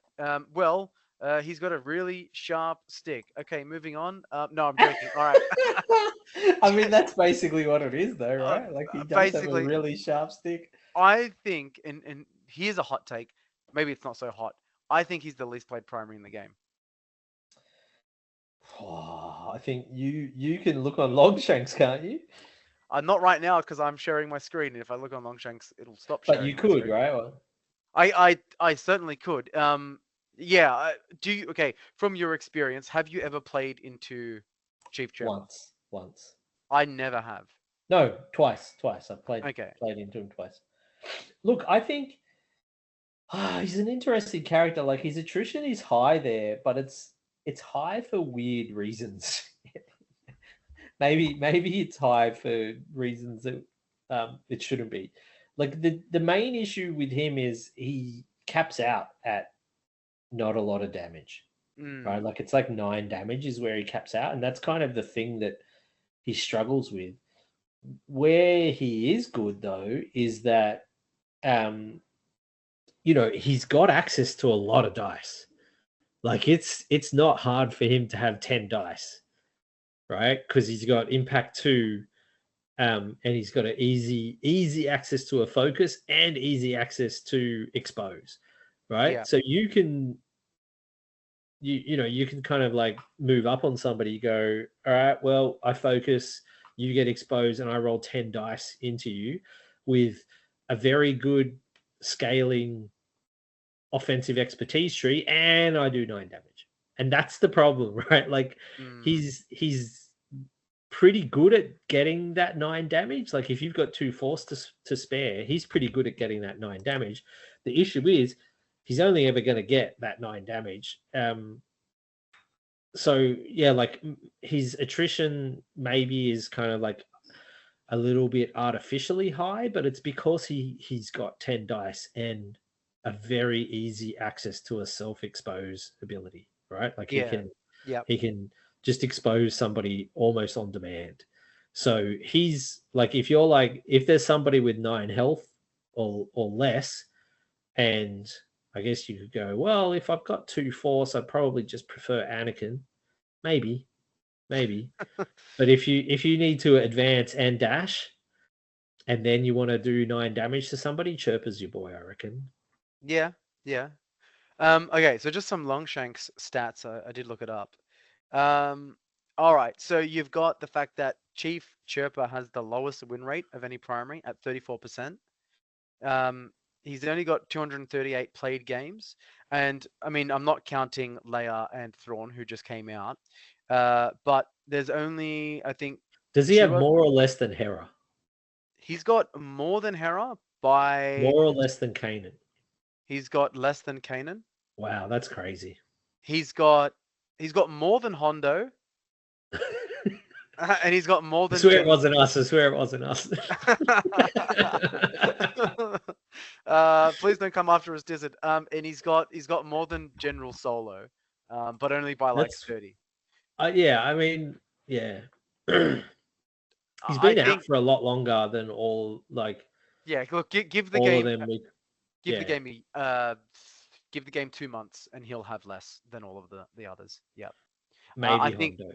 Maybe not. Oh, we'll see. Unless everybody's listening to Rogue Support, and they're just like, Hondo's amazing, yay! Which that's fine. Like I think some characters are going to click with some people. Hondo doesn't click with me. No, I totally get it. Okay, moving on to everyone's favorite green saber Jedi in this game. There's only like 2 of them. I thought yours was Ezra. Yeah, so in the game. Oh, in the game. No, I like Luke better than I like Ezra. Oh, really? Okay. I love green saber Luke. Okay, fair enough. I was really into Return of the Jedi as a kid. I thought Ewoks were cool. I'm probably gonna get slandered online. I didn't mind the look. I was not Chirpa, right? I didn't even know Chirpa's name. Come on, I didn't even know Wicket's name until. Mate, I'm right there with you. Like, I remember watching Caravan of Courage like all the time because it was like the one that my grandmother would let me watch when I was a kid. Yeah, right. Because it's like, I don't know, PG or something rather than rather than what happens in Return. No, yeah, I'm with you. Okay, so Luke is bringing 8 attrition with 7 tenacity and 7 force efficiency. He's you know what? I know you love him. I'm gonna let you do this one. Oh, do I? Do I love him? Look, I've been playing a lot of Luke recently, right? And Yeah. I'm like, his active turn, it can be so awkward. Like it really can be so awkward. But he's so good for force efficiency. Like he really is, because he brings 3, and he gets 1 back, and he basically just wants to spend that 1 most of the time. Yeah. Um, Yeah. so he's effectively bringing 3 and not going to use any himself, which is great for force efficiency, which is why his force efficiency is high there. His tenacity is because like you almost can't attack him in melee, right? No, and Because you probably shouldn't. yeah, you probably shouldn't, and you almost can't. And so that's why his tenacity is so high, because it's like he basically just goes, do you want to really? And I think most people very quickly realize, oh, so what do you like? If I attack you melee, what happens? And then you're like, well, if you've got 1 or more misses, I heal twice and jump. And they're like, man, right? Because it's like Yeah. it's so hard to get him off the point. So that's why his tenacity is high. And then his attrition is just because he's got effectively a normal attack, and then he has access a lot of the time to a 5 dice attack to back that up somehow, or to soften the target up. And he's got pretty good scaling expertise on both sides, right? So Soresu and Gem So, he's got good scaling. And so on his 5 dice attack, if you're like, okay, 5 dice, hopefully I'll get 2, right? You're like, okay, so on one of the sides, it's 3 damage and 2 shoves for 2. Cool. Or instead of the second shove and the damage, you could heal. And then if he does get 3, now it's 5 damage, 2 shoves, and a jump, right? Which is kind of insane on 3. And then on the other side, it's 2 successes gives 5 damage, right? Yeah. So it's a lot of attrition that he can pump out. He's got good dice, pretty good scaling, 4 expertise. Generally, you don't really want to roll more than 3 expertise. But yeah, so he's got pretty good attrition. My thing with him still is like his activations can be a little bit awkward, because the jump has to be at the start of his turn. He can't kind of just jump when he wants to. Yeah. Fair call. And that's difficult. And then I know people are like, oh, but you can either profit by this or be destroyed. You get an extra dash. And I'm like, you have to be within 2 of the point, right? So you have to be able to get to the point. Correct. Yeah, and it has to be the active objective. It's not Active, like yeah. I got tripped up on that in my last game, which we'll talk about when we do the next episode. Yep. It's because we'd left it active because there were like models on there, and I was like, yeah, I'm gonna do this with Luke, and then he's like, that's not active. I was like, oh man, because we'd left it because there was models on top of it. So I was like, do you mind if I just like redo a little bit of that? And he's like, yeah, that's fine. I was like, thank you, appreciate it. But no, look, he's still got a very good active turn, which you could kind of see there. Great force efficiency, good tenacity, good attrition. So he does have a pretty good active turn. And if you're, if you're up against Jedi, they're not going to enjoy seeing Luke on the other side, right? Because they're like, oh man, now I have to melee him, and I just don't want to melee him. No, that's right. Yeah. They're going to use their clones to probably deal with them, even though they're going to take a couple damage. But yeah, that's probably the way to go. Yeah. Unfortunately, like Kenobi, we do have to move on from Luke and into his father. So this is the second Vader. We get the Emperor's Servant. So we can see here that his highest stat is attrition, followed by that force efficiency. And I mean, Vader should be an attrition beast. And yeah, we have Vader 1, who is maxing out at 10. This Vader's only maxing out at 8. However, I think I mean, he's pretty much good enough to kill most characters in the game. I think that there's only a few he can't one shot. Look, he'll be rolling 11 dice. He's got some decent expertise. You know, he's very good and at his job of just wounding things. And if you manage to miss or stuff up your attack, guess what? He goes straight back in your deck and you get him again. And I think that's just the cherry on his cake.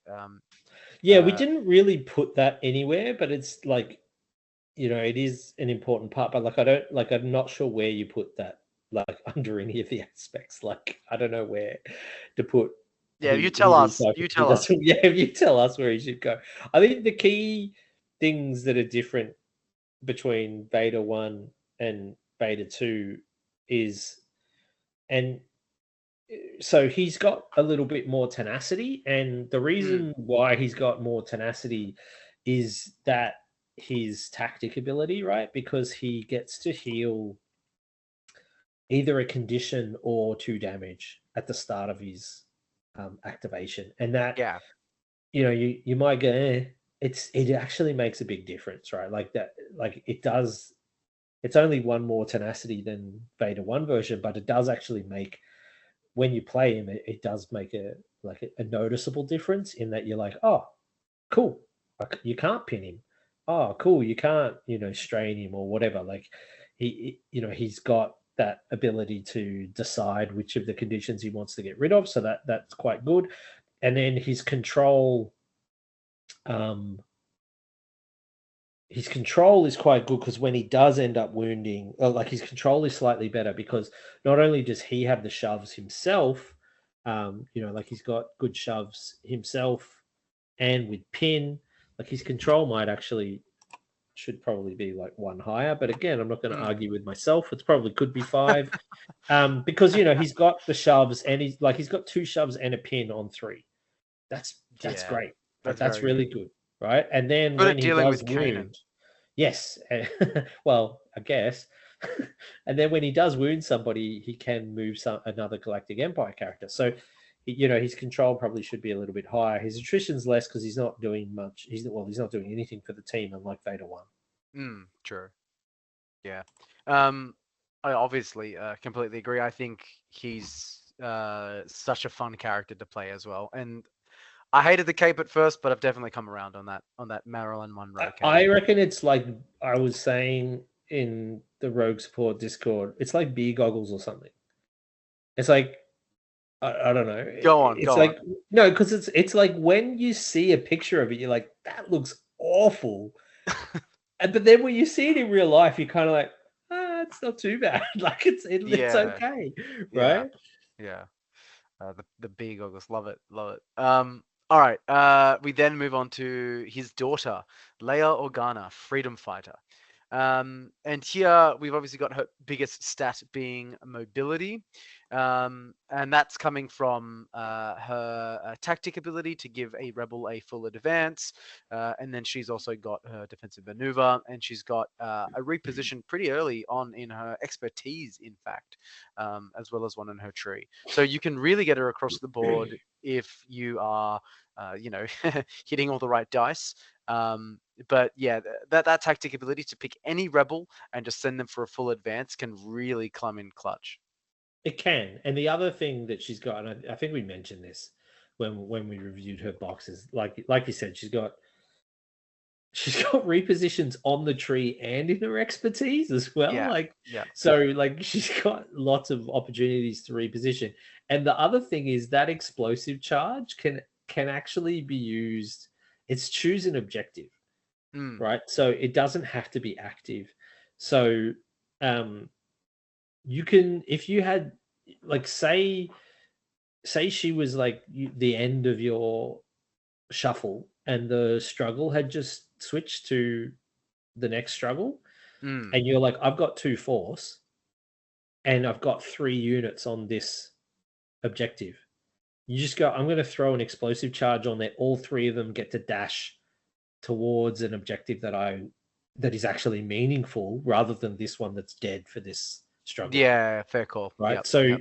She's got that ability to, like, yes, it's force intensive, but she's got that ability to move tons of people in her turn, like move a lot herself, move somebody else really quite far with that full advance, and then potentially, if you've got the force, move a ton of people.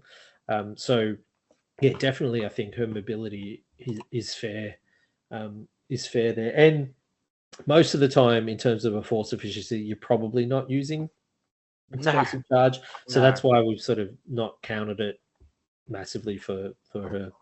Yeah. It's one of those as you were saying, it's one of those rare abilities. Yeah, rarely. Always, sometimes, rarely. This is one Yeah. of those rarely you'll use it abilities. Yeah, for sure. All right. We then get Moff Gideon, and look at his name. It looks like his Darksaber. Wow, cool. Who did that? Wow, amazing. Woo! Yeah, you'll see. Obviously, apart from his radar graph looking like a weird dagger, I kind of found it cool to look at. His control is all the way maxed out there at 10. And that's obviously comes down to he's a single character unit, like all primaries are, and he's bringing the equivalent of inquisitorial mandate. He's able to spend a force to move your vulnerable, I guess, support units onto a point, contest and control that. He's also able to give units an extra dice when contesting objectives that aren't yours, to try and turn the tide and flip the game into your advantage. Yeah, and the other thing that he's obviously doing, and this is one of those fuzzy what is control, but making your opponent pay an extra force when they want to reserve. Of course. Yeah. Like it's not like you're forcing your opponent to do it, but you are like you're definitely messing up their plans, right? Like, yeah, no, for sure. And this is a tough one because it like you're messing up their plans, and it's like that happens with Not So Fast as well. But it's like, well, I don't have a lot of options with Not So Fast. It's sort of like at some point I need to activate, right? Whereas you don't have to, you don't have to reserve, but he's assumed that I know everything, which, makes it cost him extra, kind of messes people up. And then just from a personal control perspective, he does have shoves early, right? Like he's got shoves, 2 shoves on 3. He's got on the other side, he's got 2 shoves on 3. Then he's got strain on 1, a shove, and then expose. Like he's got a lot of options for putting conditions and shoves on in his attacks. So he's got I guess, control from being able to shove people off. He's got control from counting as, breaking ties, and then he's got control from that, forcing your opponent to spend extra. So he does have a lot of control over the board. And then the other ones, like you said, along with the Emperor a little bit, and the extra dice when you're moving in. But that extra dice also factors into the attrition thing that he's got too. Yeah. So I think he's a really, like, what the thing that's really letting him down is,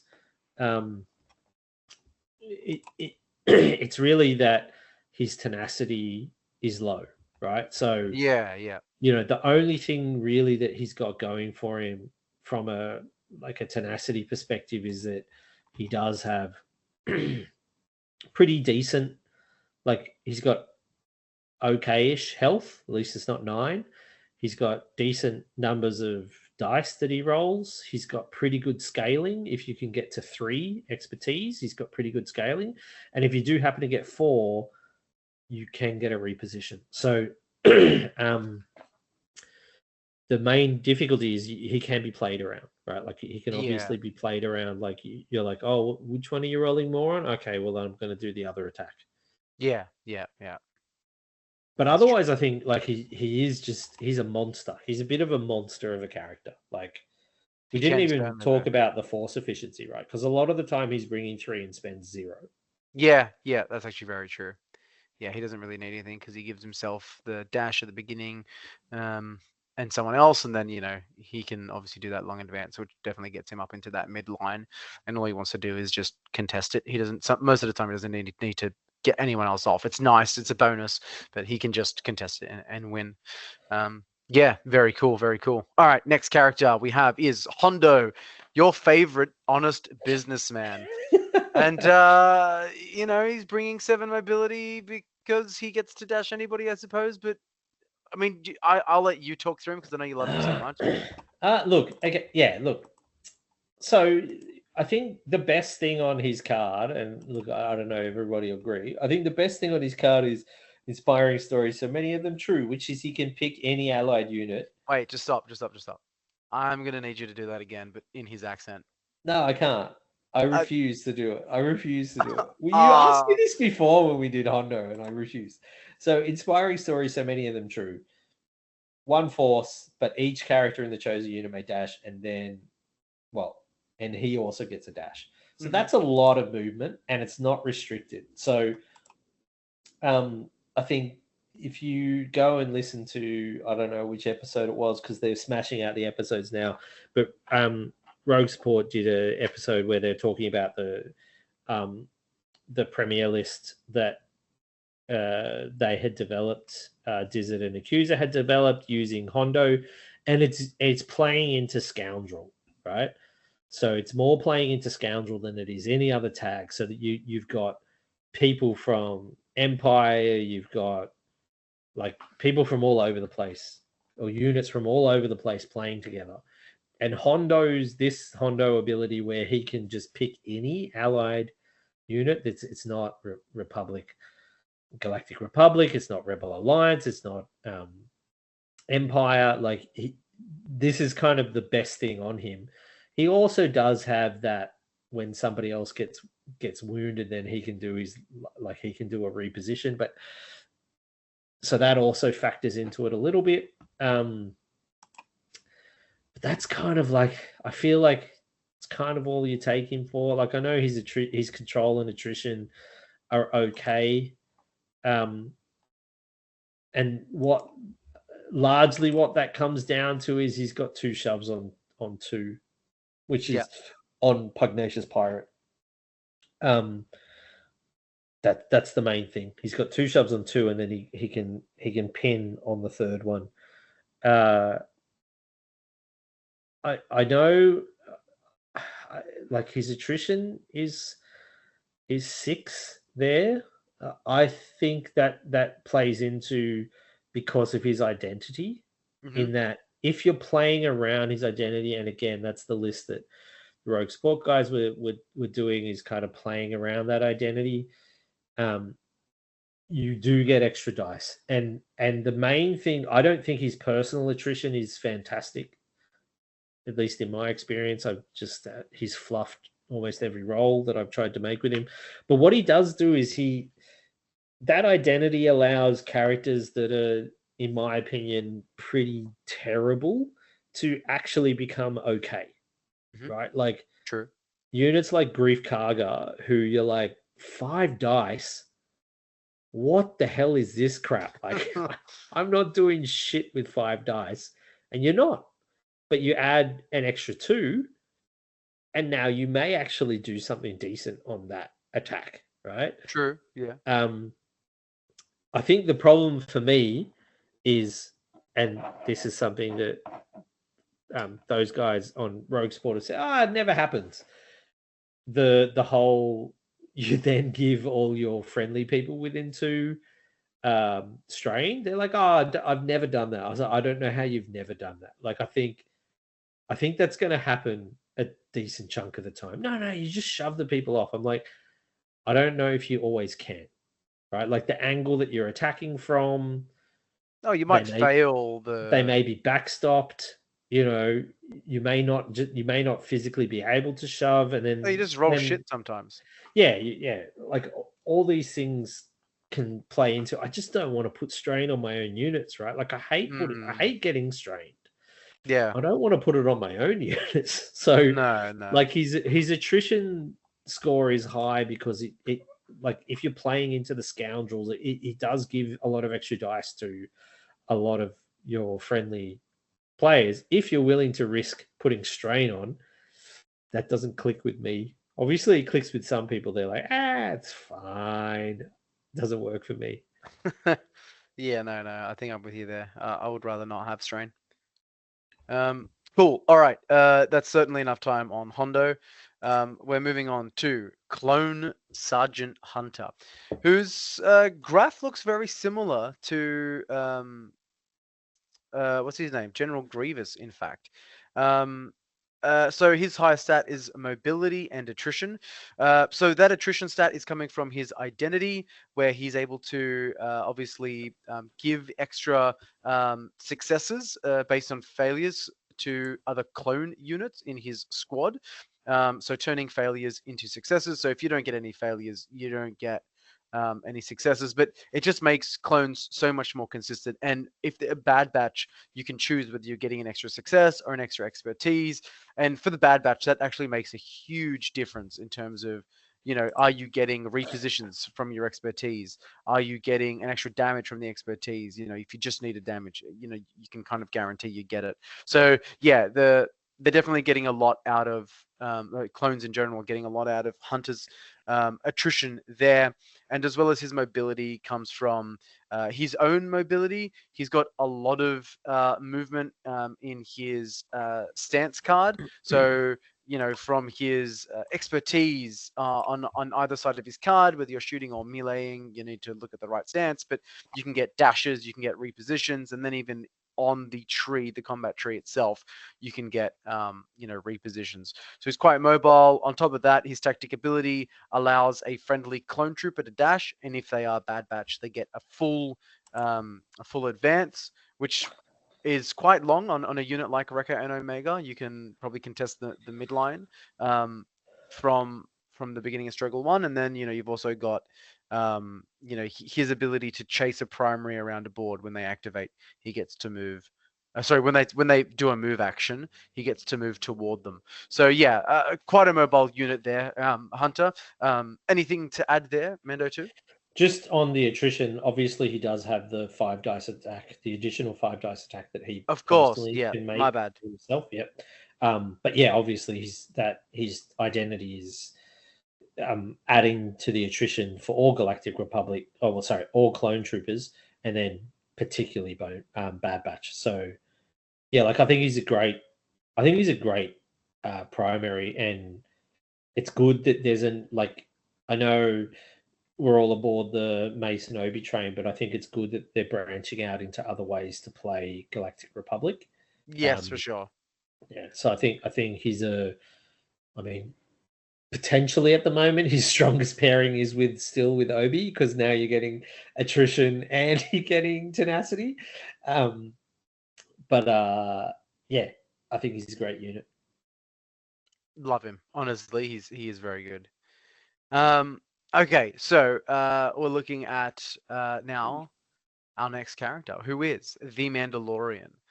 He's got a very well-rounded radar graph there, with his highest stat being... I think you called it boring when I suggested using it. That's an example. It is boring. It doesn't look cool. It's so round. It just looks almost too perfect.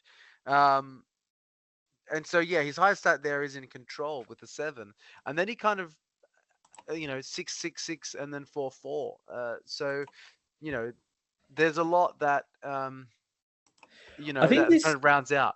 Yeah, I think this speaks to kind of Mando, right? Like he is pretty good at everything.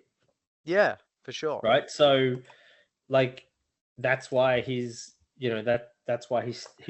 graph looks like that, because he's got okay mobility, he's got fine force efficiency, he's got some like a revenge. Like the revenge doesn't do any damage, but he can move. His control obviously is high because he has that force push option, and he's got shoves early. So he's combining the force push with the shoves early. So he's got good control. The tenacity is just because he's such a beast defensively, basically. He's got a lot of health. He's got a really good expertise tree. Rolling a lot of dice. Yeah. He's got crit mitigation. if you do spike, like if you're like rolled 4 on his expertise, I'm not upset, right? Like, Oh no. you know, block 2, turn a crit off, and get a reposition. I'll take that. Like, that's fine Any for day of 4. the Like, week. it's Yeah. not like you're like, oh damn, I rolled 4. Most of the time, anyway, you're not necessarily worried about it. And then Kind of what I'm obviously hoping for. his identity has the heal, the Mm. heals, and the reposition. So even if somebody wounds somebody else, then maybe he can get onto the point and keep it for you. So he's got a good amount of tenacity. And then in terms of attrition, like, he does okay damage. He's got the option for a 5 dice attack Yeah. to follow up. So, he's just pretty good at almost everything. And Yeah. that's kind of reflected in the stats that he's got. Yeah. No, I think he's a really well-rounded unit. And he's kind of almost replacing Maul in a lot of people's premier lists as just the like, here's a primary I can just plug in. Yeah. Yeah, I Kind of think like you do have to consider a clan of 2. Mhm. Like, you do have to put some thought into it, because you don't want him to get, I'm screwed because I'm next to I Dark think Troopers or something. But I think it's it's easy to pretty pull off easy to anything. play around. Like, it's not too hard to play around, because it's only range 2. Like, it's engagement range. It's not that bad. Like, you can usually dash to be out of that engagement range. And if you're looking at the force push to target somebody, it's generally not generally. It's 3, which is obviously double. I think a 3 is a double 2, and so your unit can be engaged with another unit, and as long as you're not engaged with your own unit, you can force push somebody. Yes. Yeah, and then you move on a point or something. So I think it's a lot easier to pull off than people probably think. But yeah, Yes. no, Yeah, I he's agree. very good. I do really like Mando. Yeah. Yeah, I think he's very flexible. So, Yeah. and Yeah. if you want that flexibility, like, and with a good amount of control, like, he's very good. Yeah. No, certainly. All right. Moving on. We're looking at Commander Iden Versio, who's got a weird kind of graph. It's like an askew, there's a skinnier Hondo graph. It's almost like Hondo graph, but skinny. So her highest stat is attrition, followed by mobility. Now, I will admit I haven't had a ton of games with her. I think I've played her maybe once. She did feel very good. I've played a lot against her. And yeah, she and her whole troop just rip through things.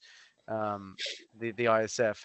Have you had many games with her? Do you want to touch on I her? have played quite a few games with her. I think the reason why,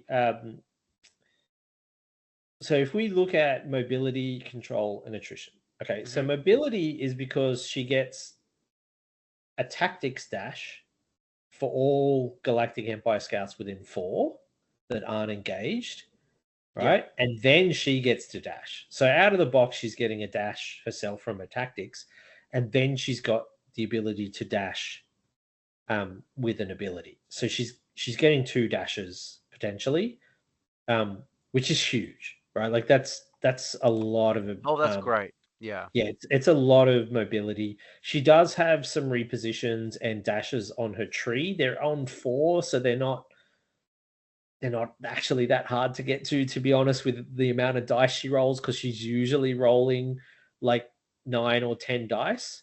Yeah. So they're not that hard for her to get to. So, but that's why she has a mobility, because she's got a lot of.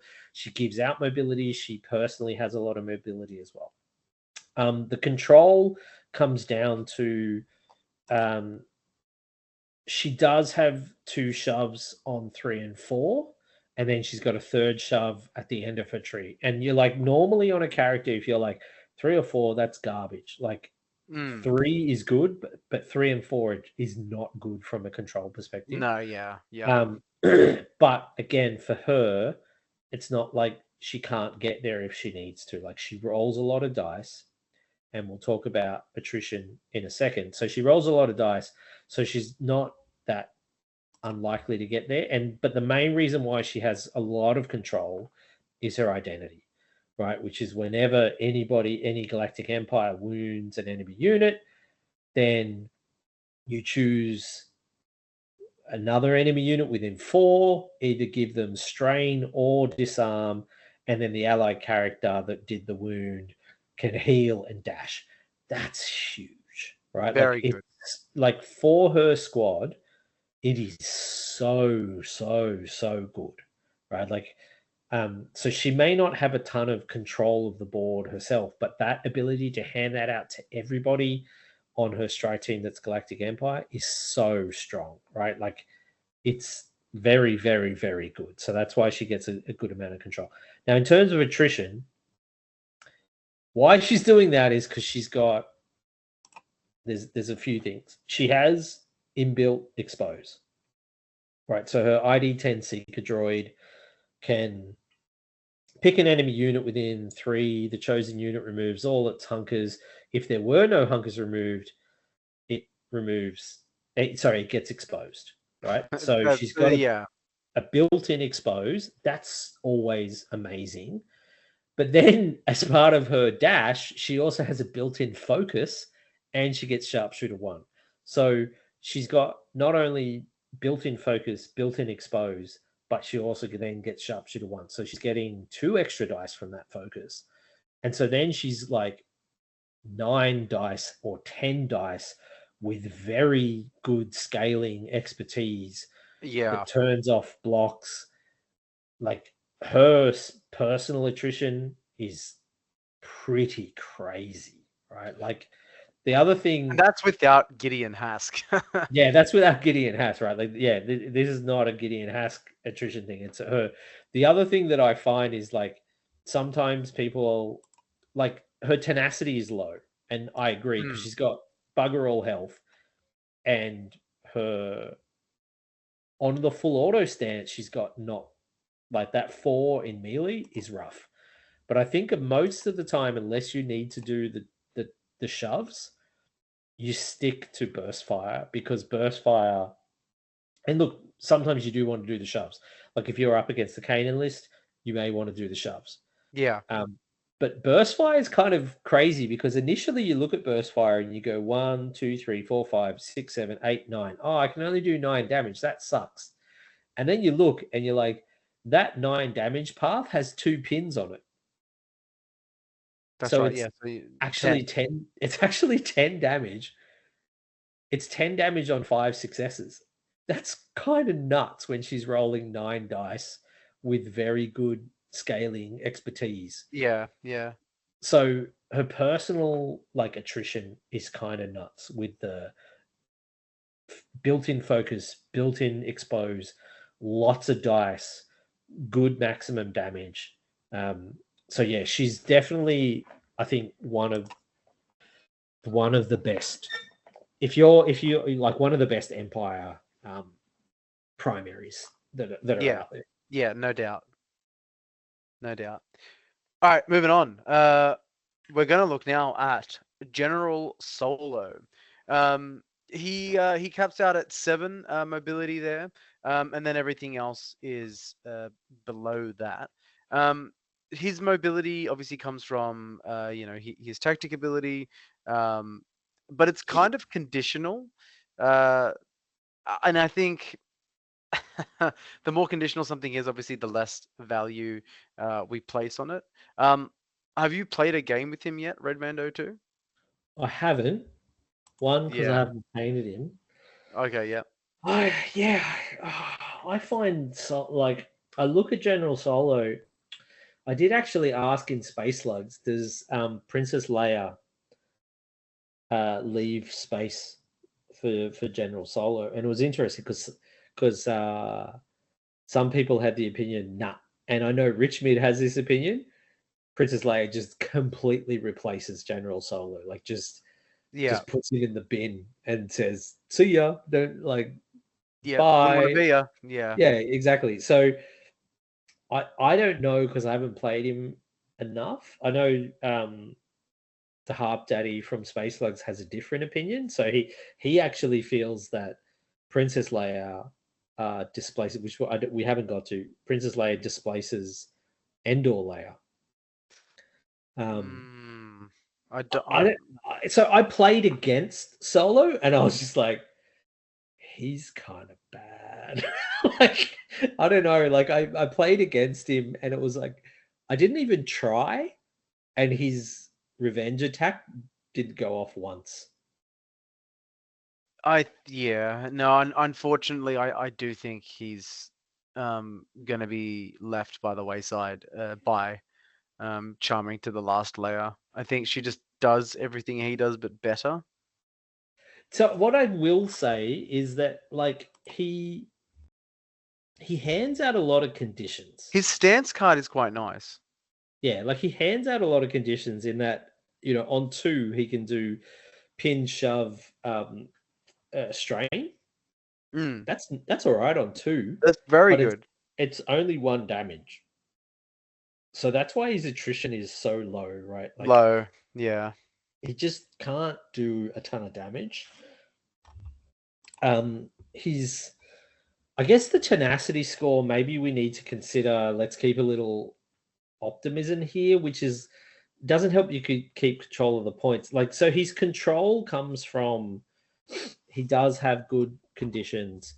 He does have, let's keep a little optimism here. So he does like kind of keep you in the game. If you've got the force to spare, he can like not let your opponent's momentum get away from you. So I think he's one of those characters that I think is going to be situationally awesome and a lot of the time pretty average. Yeah.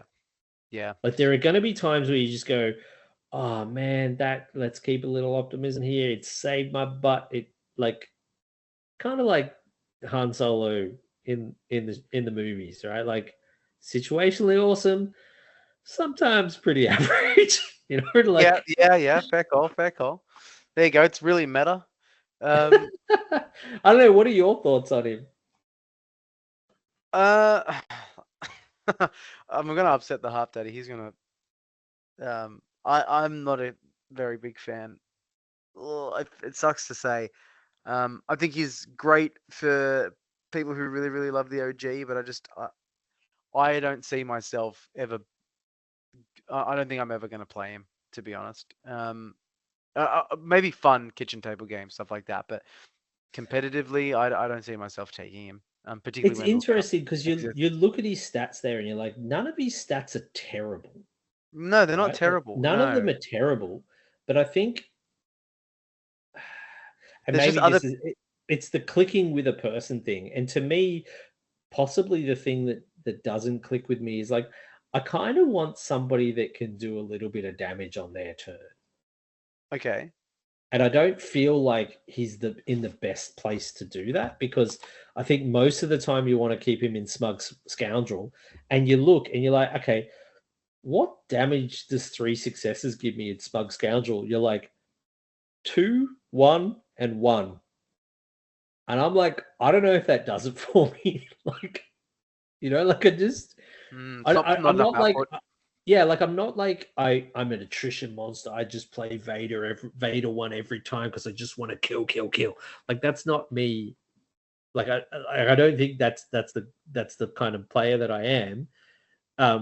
But I want to be able to do a little bit, Yeah, no, I do get that. He caps out at such low damage, right? Like, can he? Hold on, I'm checking. Insert elevator music here. He can't even kill Rex. Okay, yeah. Right? Like, to me, like, I want a primary that can at least do 9. Yeah. Like I just want to be able to do 9, because then I'm like, okay, Dark Troopers, I can one-shot them. Like, I'm not gonna one-shot them every time, right? But like, Dark Troopers, I can one-shot them. Rex, I can one-shot. Like, most secondaries and supports, I can one-shot. General Solo's issue is the only people he can bully is clones. Right? You can't even bully Stormtroopers. Oh, you definitely can't bully Stormtroopers. I guess Lando and Batu, you can bully.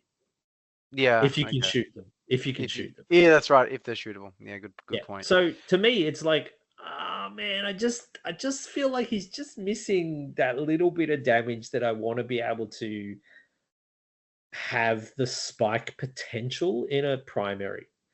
Yeah, okay. Which Fair call. is reflected in, like, he does get 2 attacks, but they're kind of garbage attacks. So that's why his control is decent, but his attrition is low. Yeah. And his mobility is good because, yes, he can move himself around with his identity, and he can also move, like, he can advance himself and somebody else if they haven't activated. That's pretty awesome. That's very good. Yeah. I think you're just going to pick that most of the time when you do activate him. Except you may not always be able to, right? Like, true, if you pull the bottom of the pile. Yeah. Yes. So yeah, fair call. Just a bit awkward, but yeah, no, I still think it's nice. He's going to click with some character with some players. I haven't even put him on the table, so I don't know. Well, maybe I'll put him on the table when we play. Oh, we do have a game coming up. Yeah, we do. There we go. All right. Well, the next one is Hera Syndulla Spectre 2. And, we all kind of know her value. We've talked about the Spectres a lot kind of in recent episodes. She's bringing a lot of tenacity, and that's obviously tied to her identity, but also her innate ability. Not stand down. Yeah. And then her innate ability. Sorry, the innate, which gives cover, and then that's right. Stand down. We're not stand down. So yeah, she can heal 3 damage and a condition off anyone in range 5, and I just found incredible. Every Rebel Alliance within range 5, not anyone, but every. That's right. Yeah, I found incredible value in that the other day when I was playing a game. She healed something like, what was it? She targeted like 4 people and took 3 damage and a condition off all of them. And I was just surprised in how many tokens I had in my hand at the beginning of my turn. It was insane. Like it was the end of struggle 1, and I was guaranteed to lose struggle 1. So I'm just like, oh, let me just use a momentum here and set up for struggle 2. And I just could not believe what I was physically holding in my hand, how much she actually does. Yeah, no, she is very good. In terms of tenacity, I think she's also quite good at mobility. She gives another. I think she is actually a unit that can possibly swing 2 points, and I think people don't really see that of her. But you could move a unit with her that full advance from her tactic, and then probably not a Spectre. Sorry, yeah, and probably not going to do it struggle 2. Struggle 1. But certainly in struggle 2, yeah, you send them to another point, and then she can just maybe shoot someone off the point that she's already on, and you might get lucky there to swing 2. It is very possible, but not always guaranteed. Is there anything you want to say about her? Or? Well, I mean, she does have the 2 shoves on 2 and 3. Yeah. On Spread a Little Light, I think you almost always stay in Spread a Little Light. It just seems like slightly better stance for her, unless you need her to do. I don't know. Unless you like, I need. Well, it's not even there. It's like what one? Like her damage sucks. Like you can see her attrition is 2 because her damage sucks, right? Like she doesn't do tons of damage, but she does do a lot of heals. Oh, and, yeah. So I kind of feel like she's kind of similar to Han in that she's not going to be killing Rex or anything, right? No. And just on her mobility, her personal mobility is not amazing. Oh, right? It's awful. Yeah, because she only gets an advance, but she can dash any other Rebel Alliance character, and she can also advance a Spectre. Yeah. Which is great. Like the advancing the Spectre is great, just like on General Solo, advancing himself and somebody else. Great. Like on Endor Leia, advancing somebody else. That's fantastic. It's amazing. But her own personal movement, not great. Yeah. So I think you're taking her for that like it's weird. It's like that tenacity, and it's almost a bit of control in the we will not stand down and the crew of the ghost and we have hope. Like I feel like her value is hard to quantify in this radar chart kind of Yeah. thing. Okay. Fair call. Yeah. Yeah, it's like I feel like it's hard to quantify it. We didn't. I know Spiral was telling us we should make efficiency not just force efficiency; it should be something else, Yeah. like it Economy. because economy or efficiency or something. Because yes, obviously now we've got units that can spend momentum, which we didn't. We decided that would be for most things that like they can't. So like the value of including it is minimal.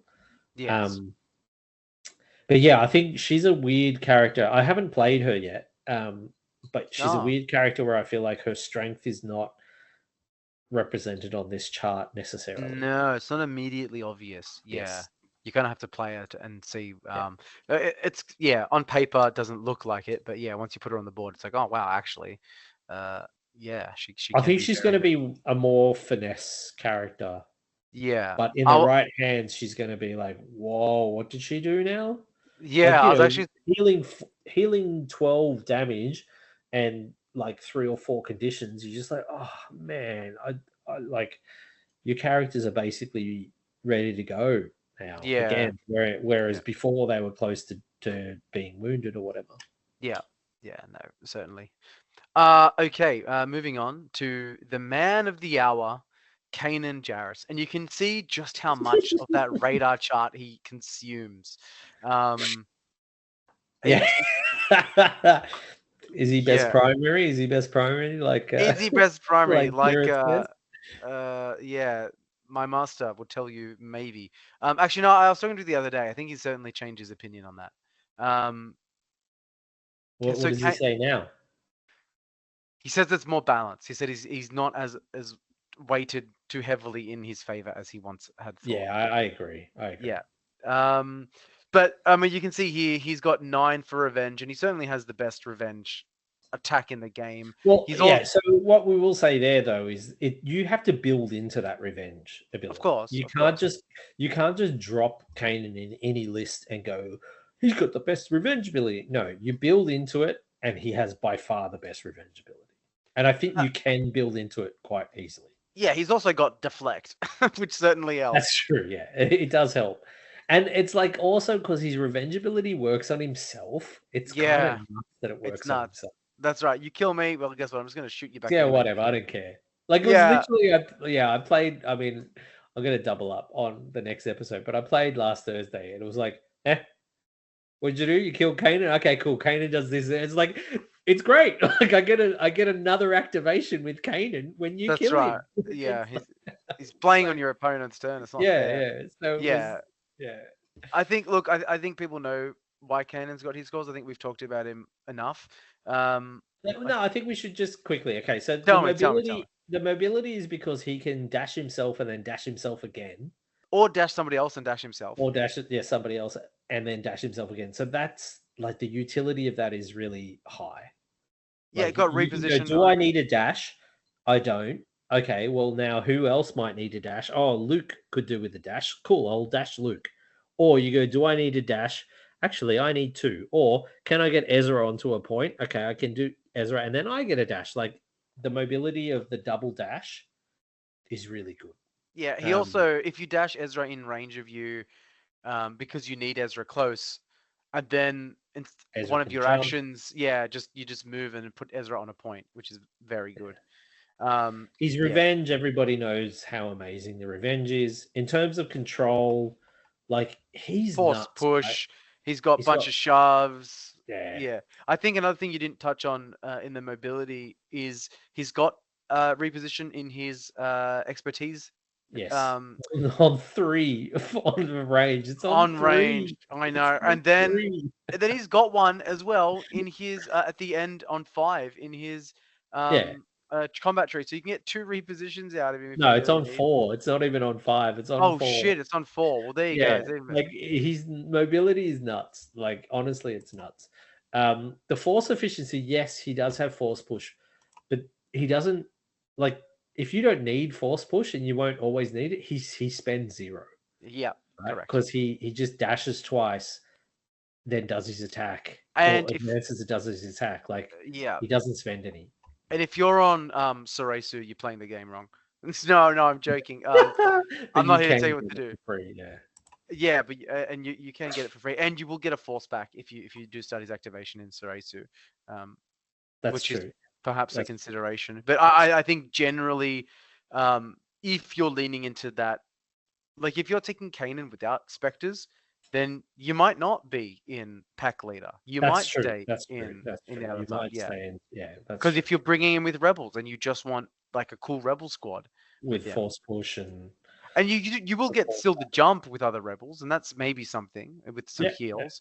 Yeah, but I think Anyway, and then tenacity, like you kind of basically need to expose Kanan.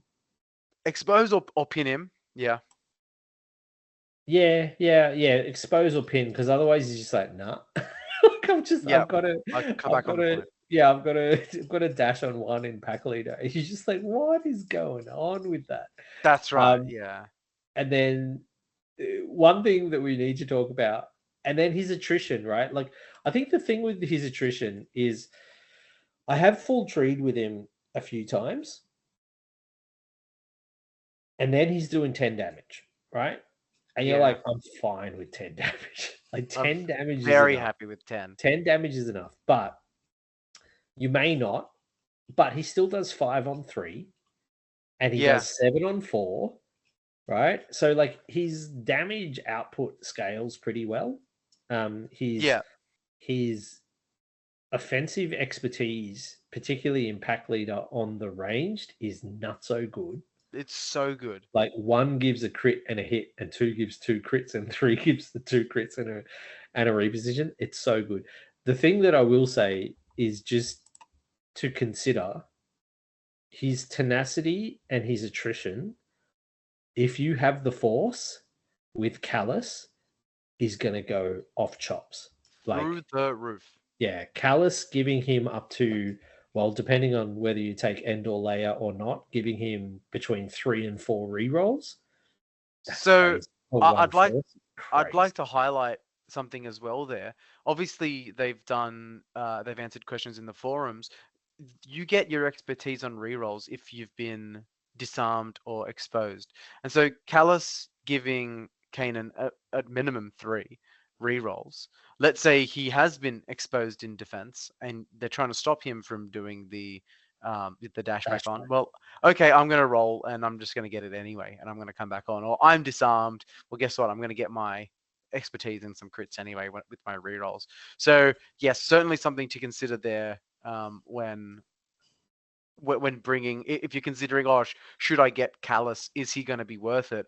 Well, if you want, to avoid those conditions, you certainly should be thinking about it. Yes, which we probably should talk about in the next episode when we talk about Thrawn and Callus. But Yeah. throwing it in there, like Kanan, you can see how much of the radar chart he's covering. Yeah. I think with Callus, and if you have the Force, he's taking up more of that tenacity and attrition. Yeah. His force efficiency goes down, but the bottom and the right hand side just goes out. Well, it's not his force crazy. efficiency, right? It's yeah, Callus actually spending. yeah, true. Yeah. Anyway, moving on to one of the brand new characters, Grand Admiral Thrawn. Now, his radar chart looks very much like Maul's radar chart, just with less force efficiency and greater control, which is kind of cool. So yeah, he's only got 5 for force efficiency, as he's only bringing 2 force. However, he does have that identity that when a primary's wounded you do a full shuffle, you get all your force back, which that can happen a lot, or that can happen almost none. Like, it really depends on your opponent, and so I think that's something to consider. He's got some decent mobility on himself. Obviously, he's able to full reposition for a force. Also, his reserve trick, when you spend a force to reserve a unit, they get a full reposition.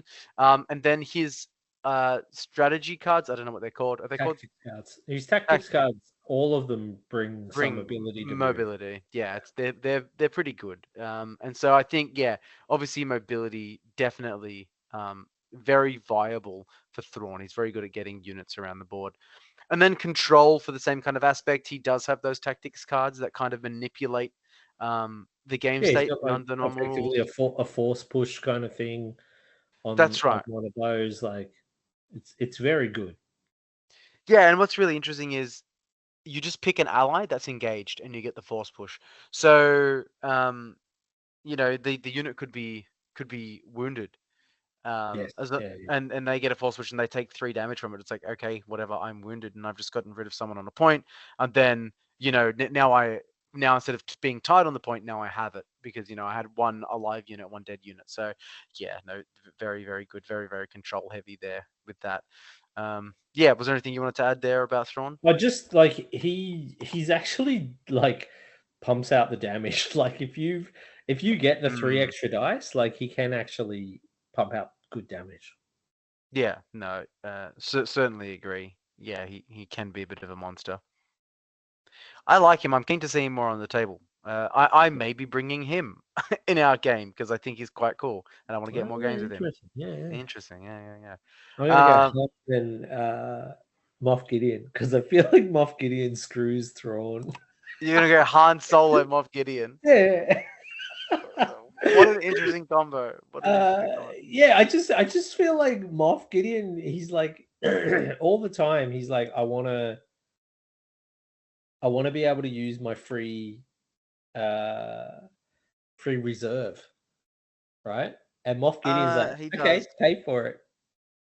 And then you're just like, oh, come on, man. Yeah. Will I bring Thrawn now that you're gonna bring Gideon? I don't know. Like just the time that we did play them into each other, and I was just like, I didn't even consider it, but I'm like, man, that Moff Gideon just kind of screws Thrawn because he's like, Thrawn only brings the 2 force, right? That's correct. Yeah, And you're like, but okay, cool. Usually, I often want to reserve one of my characters. Yeah, right. yeah. And then if you consider most of the time I reserve one at some point, okay, now Thrawn's giving you 3, right? Yeah. But you bring Moff Gideon and you're like, nah, you're just bringing that 2, bro. You only got 2. So I feel like Moff Gideon is like the soft counter to Thrawn without having to do anything, just plopping on the table. Yeah, interesting. Yeah, we'll see how it goes. We shall see how it goes. All right. All right. And this is our lucky last character. Woohoo. And I really apologize for the grain. That's all that's available. That's all that's available. The stolen shot, the stolen still of a screenshot. What are you talking about? They were supposed to unbox this. I do really wonder if they were allowed to show this. Okay, so we got Princess Leia charming to the last. And we can see the ice cream cone shape of her radar chart. She's quite kind of well-rounded, weirdly, but like with 2 kind of average aspects in control and tenacity. But 6 force efficiency, 6 mobility, 6 revenge, 6 attrition. Yeah, she's probably, I mean, like if you look at pure numbers, she probably stacks up less than General Solo. But I think what he tends to lean into, I think she does better. Yeah, I mean, she also doesn't have the damage, right? Like, but it's weird. Like her attrition is higher than Solo's, even though Solo gets 2 attacks, and it's because her expertise is good, and she generally has a lot of dice, right? Because she's got sharpshooter 2 and easy access to it. Like, well, not just like her mum. Yeah, but when she focuses, she gets to do a little dash, right? And she's got her own dash, so she can double dash, and then also she can dash, focus, dash, and then attack. Yeah. So like she can fairly frequently get to the 8 or 9 dice. I think her biggest issue is if she doesn't get there, like she's kind of a bit like she doesn't do tons. But her her trees are kind of more straightforward than Solo's as well. Like I think she's got 2 shoves on 2. Yeah. Um, Yeah. which is pretty nice. Like the 2 shoves on 2 is pretty good. And I think the main thing for me is just that her revenge attack, she gets a dash before she does it. That's It very is good. towards the enemy character, so it's not as flexible as like Mother Townsend, who just gets a dash. Yeah. Yeah. It has to be towards, and obviously it's not a jump like Kanan. There's no heals, but it is a dash and it's a range 5 attack. Whereas, yeah, poor General Solo gets nothing except a range 4 ranged attack. So I think you'd struggle to lock Princess Leia down in engaged. Yeah. Whereas Yeah. Han, like it literally happened. I was playing Luke, and I was like, "Oh, Han gets his thing," and he's like, "Nah, Han's engaged." I was like, "Oh, I didn't even mean that." And then it was like, did something else, wounded somebody else, and Han, he's like, "Oh no, still engaged." And I was like, Yeah. It's like can't escape it. Yeah. "Oh, Han!" Like he just Yeah. like I wasn't even trying, and I just completely locked him down. Like it was locked. He was locked down with Crosshair, right? Like you don't put Crosshair into engagement range often, but it No, you so probably happened. shouldn't. Yeah. Yeah, exactly. It just so happened that he was engaged with Han, and it was just like Han's identity basically got turned off. Yeah. Yeah. Whereas I think I mean, there is another half to Han's identity, but it's harder to turn off Princess Leia's. So I think overall, you are actually going to get more out of that revenge attack that she's got than you are out of Han. And I think the whole, she's obviously got the tactics dash of a Rebel Alliance or spy, and then she's got the option of either dashing herself or somebody else, and the one that doesn't dash gets the heal. So that mobility is pretty good, because if she's like, I'm in a great position, I don't need to move, she can move a lot of other people around at that point. She can actually move 2, right? Like she could move one Rebel Alliance over there and then a different allied character somewhere else. And so that flexibility of mobility is quite strong. So I think she's an interesting character. She's good. Yeah, I think I probably need to give her a go. Yeah, I'd certainly like to get her on the table. That sounded weird. It's not that weird. No, I just mean in the game. I'm going to stop. You'd like to get her unit Thank you. onto the tabletop. Yeah. In game. In game. And onto the tabletop. I'm not going to say anything because that's just going to dig a deeper hole. Yeah. Okay. Yeah. Cool. Well, that she is actually our last unit. So we have covered now all of the primary units. We will be endeavoring. Everybody that did we hold on? Whoa. Did Oh yeah, because we didn't get all of Lando and stuff. We didn't get all of Veers, so we can't cover them. No. I think the only primary that we could cover is Crosshair. Oh yes, Crosshair we probably do need to add him. There will be one added. Don't stress, guys. We will be covering the primaries that come out. We're not just going to stop here. We are going to continue to do this for all the characters that come out, and this is going to be our frame of referencing now from here out. We're also going to look at now finishing off, like we said earlier, our secondaries and our supports, so that we're kind of going to have this well-rounded, fleshed-out idea of the characters and how to have like a quick snapshot of them. Broad strokes. Broad strokes. That's right.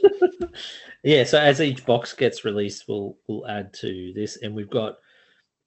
You can kind of see it there up the top, right? You've got links to our Discord, our Patreon, and our what's that? Spotify. Yeah, and we are also on Apple Podcasts if that's your jam. Yeah, and I mean, it really does help algorithms if you drop a like or even put a comment on, even if it's you guys are shit. Comment will do anything, please. Yeah, engagement. It doesn't matter if it's positive or Oh, negative. we It's don't just really engagement. care. But Please. all of these live on the Discord. That's right. And that's where they're going to stay. Yeah. If you are someone who is new to the Discord, you're one of those 90 people that joined overnight. Guys, we don't bite. Please, we are friendly. We are here to help, despite our name. We are not going to, punch you in the face and flamethrower you. We want. When you leave, though, we do punch you in the back. That's right. That's right. Yeah. If you exit our engagement range, cop 2 damage. Yeah. But look, honestly, your challenge is to put a comment in the in our Discord. Give us a like, give us a subscribe, do something, guys. It really does help. If you've listened this long, you must have liked what you've heard, or you're really angry. Either way, put a comment, give us a like. Nearly 3 hours as well. Yeah. So. I mean, seriously, if you have listened this long and you hate it, come on, guys. You got better stuff to do. Please. That's it. Anyway, I suppose that wraps up another episode. And just when you're this playing, is our first video episode, right? Yes, this will be our first video. If the recording goes well, if it recording goes fine. Yeah. But just make sure that when you're playing your games, your stance cards are exactly where you want them. And until next time, this is the way. This is the way.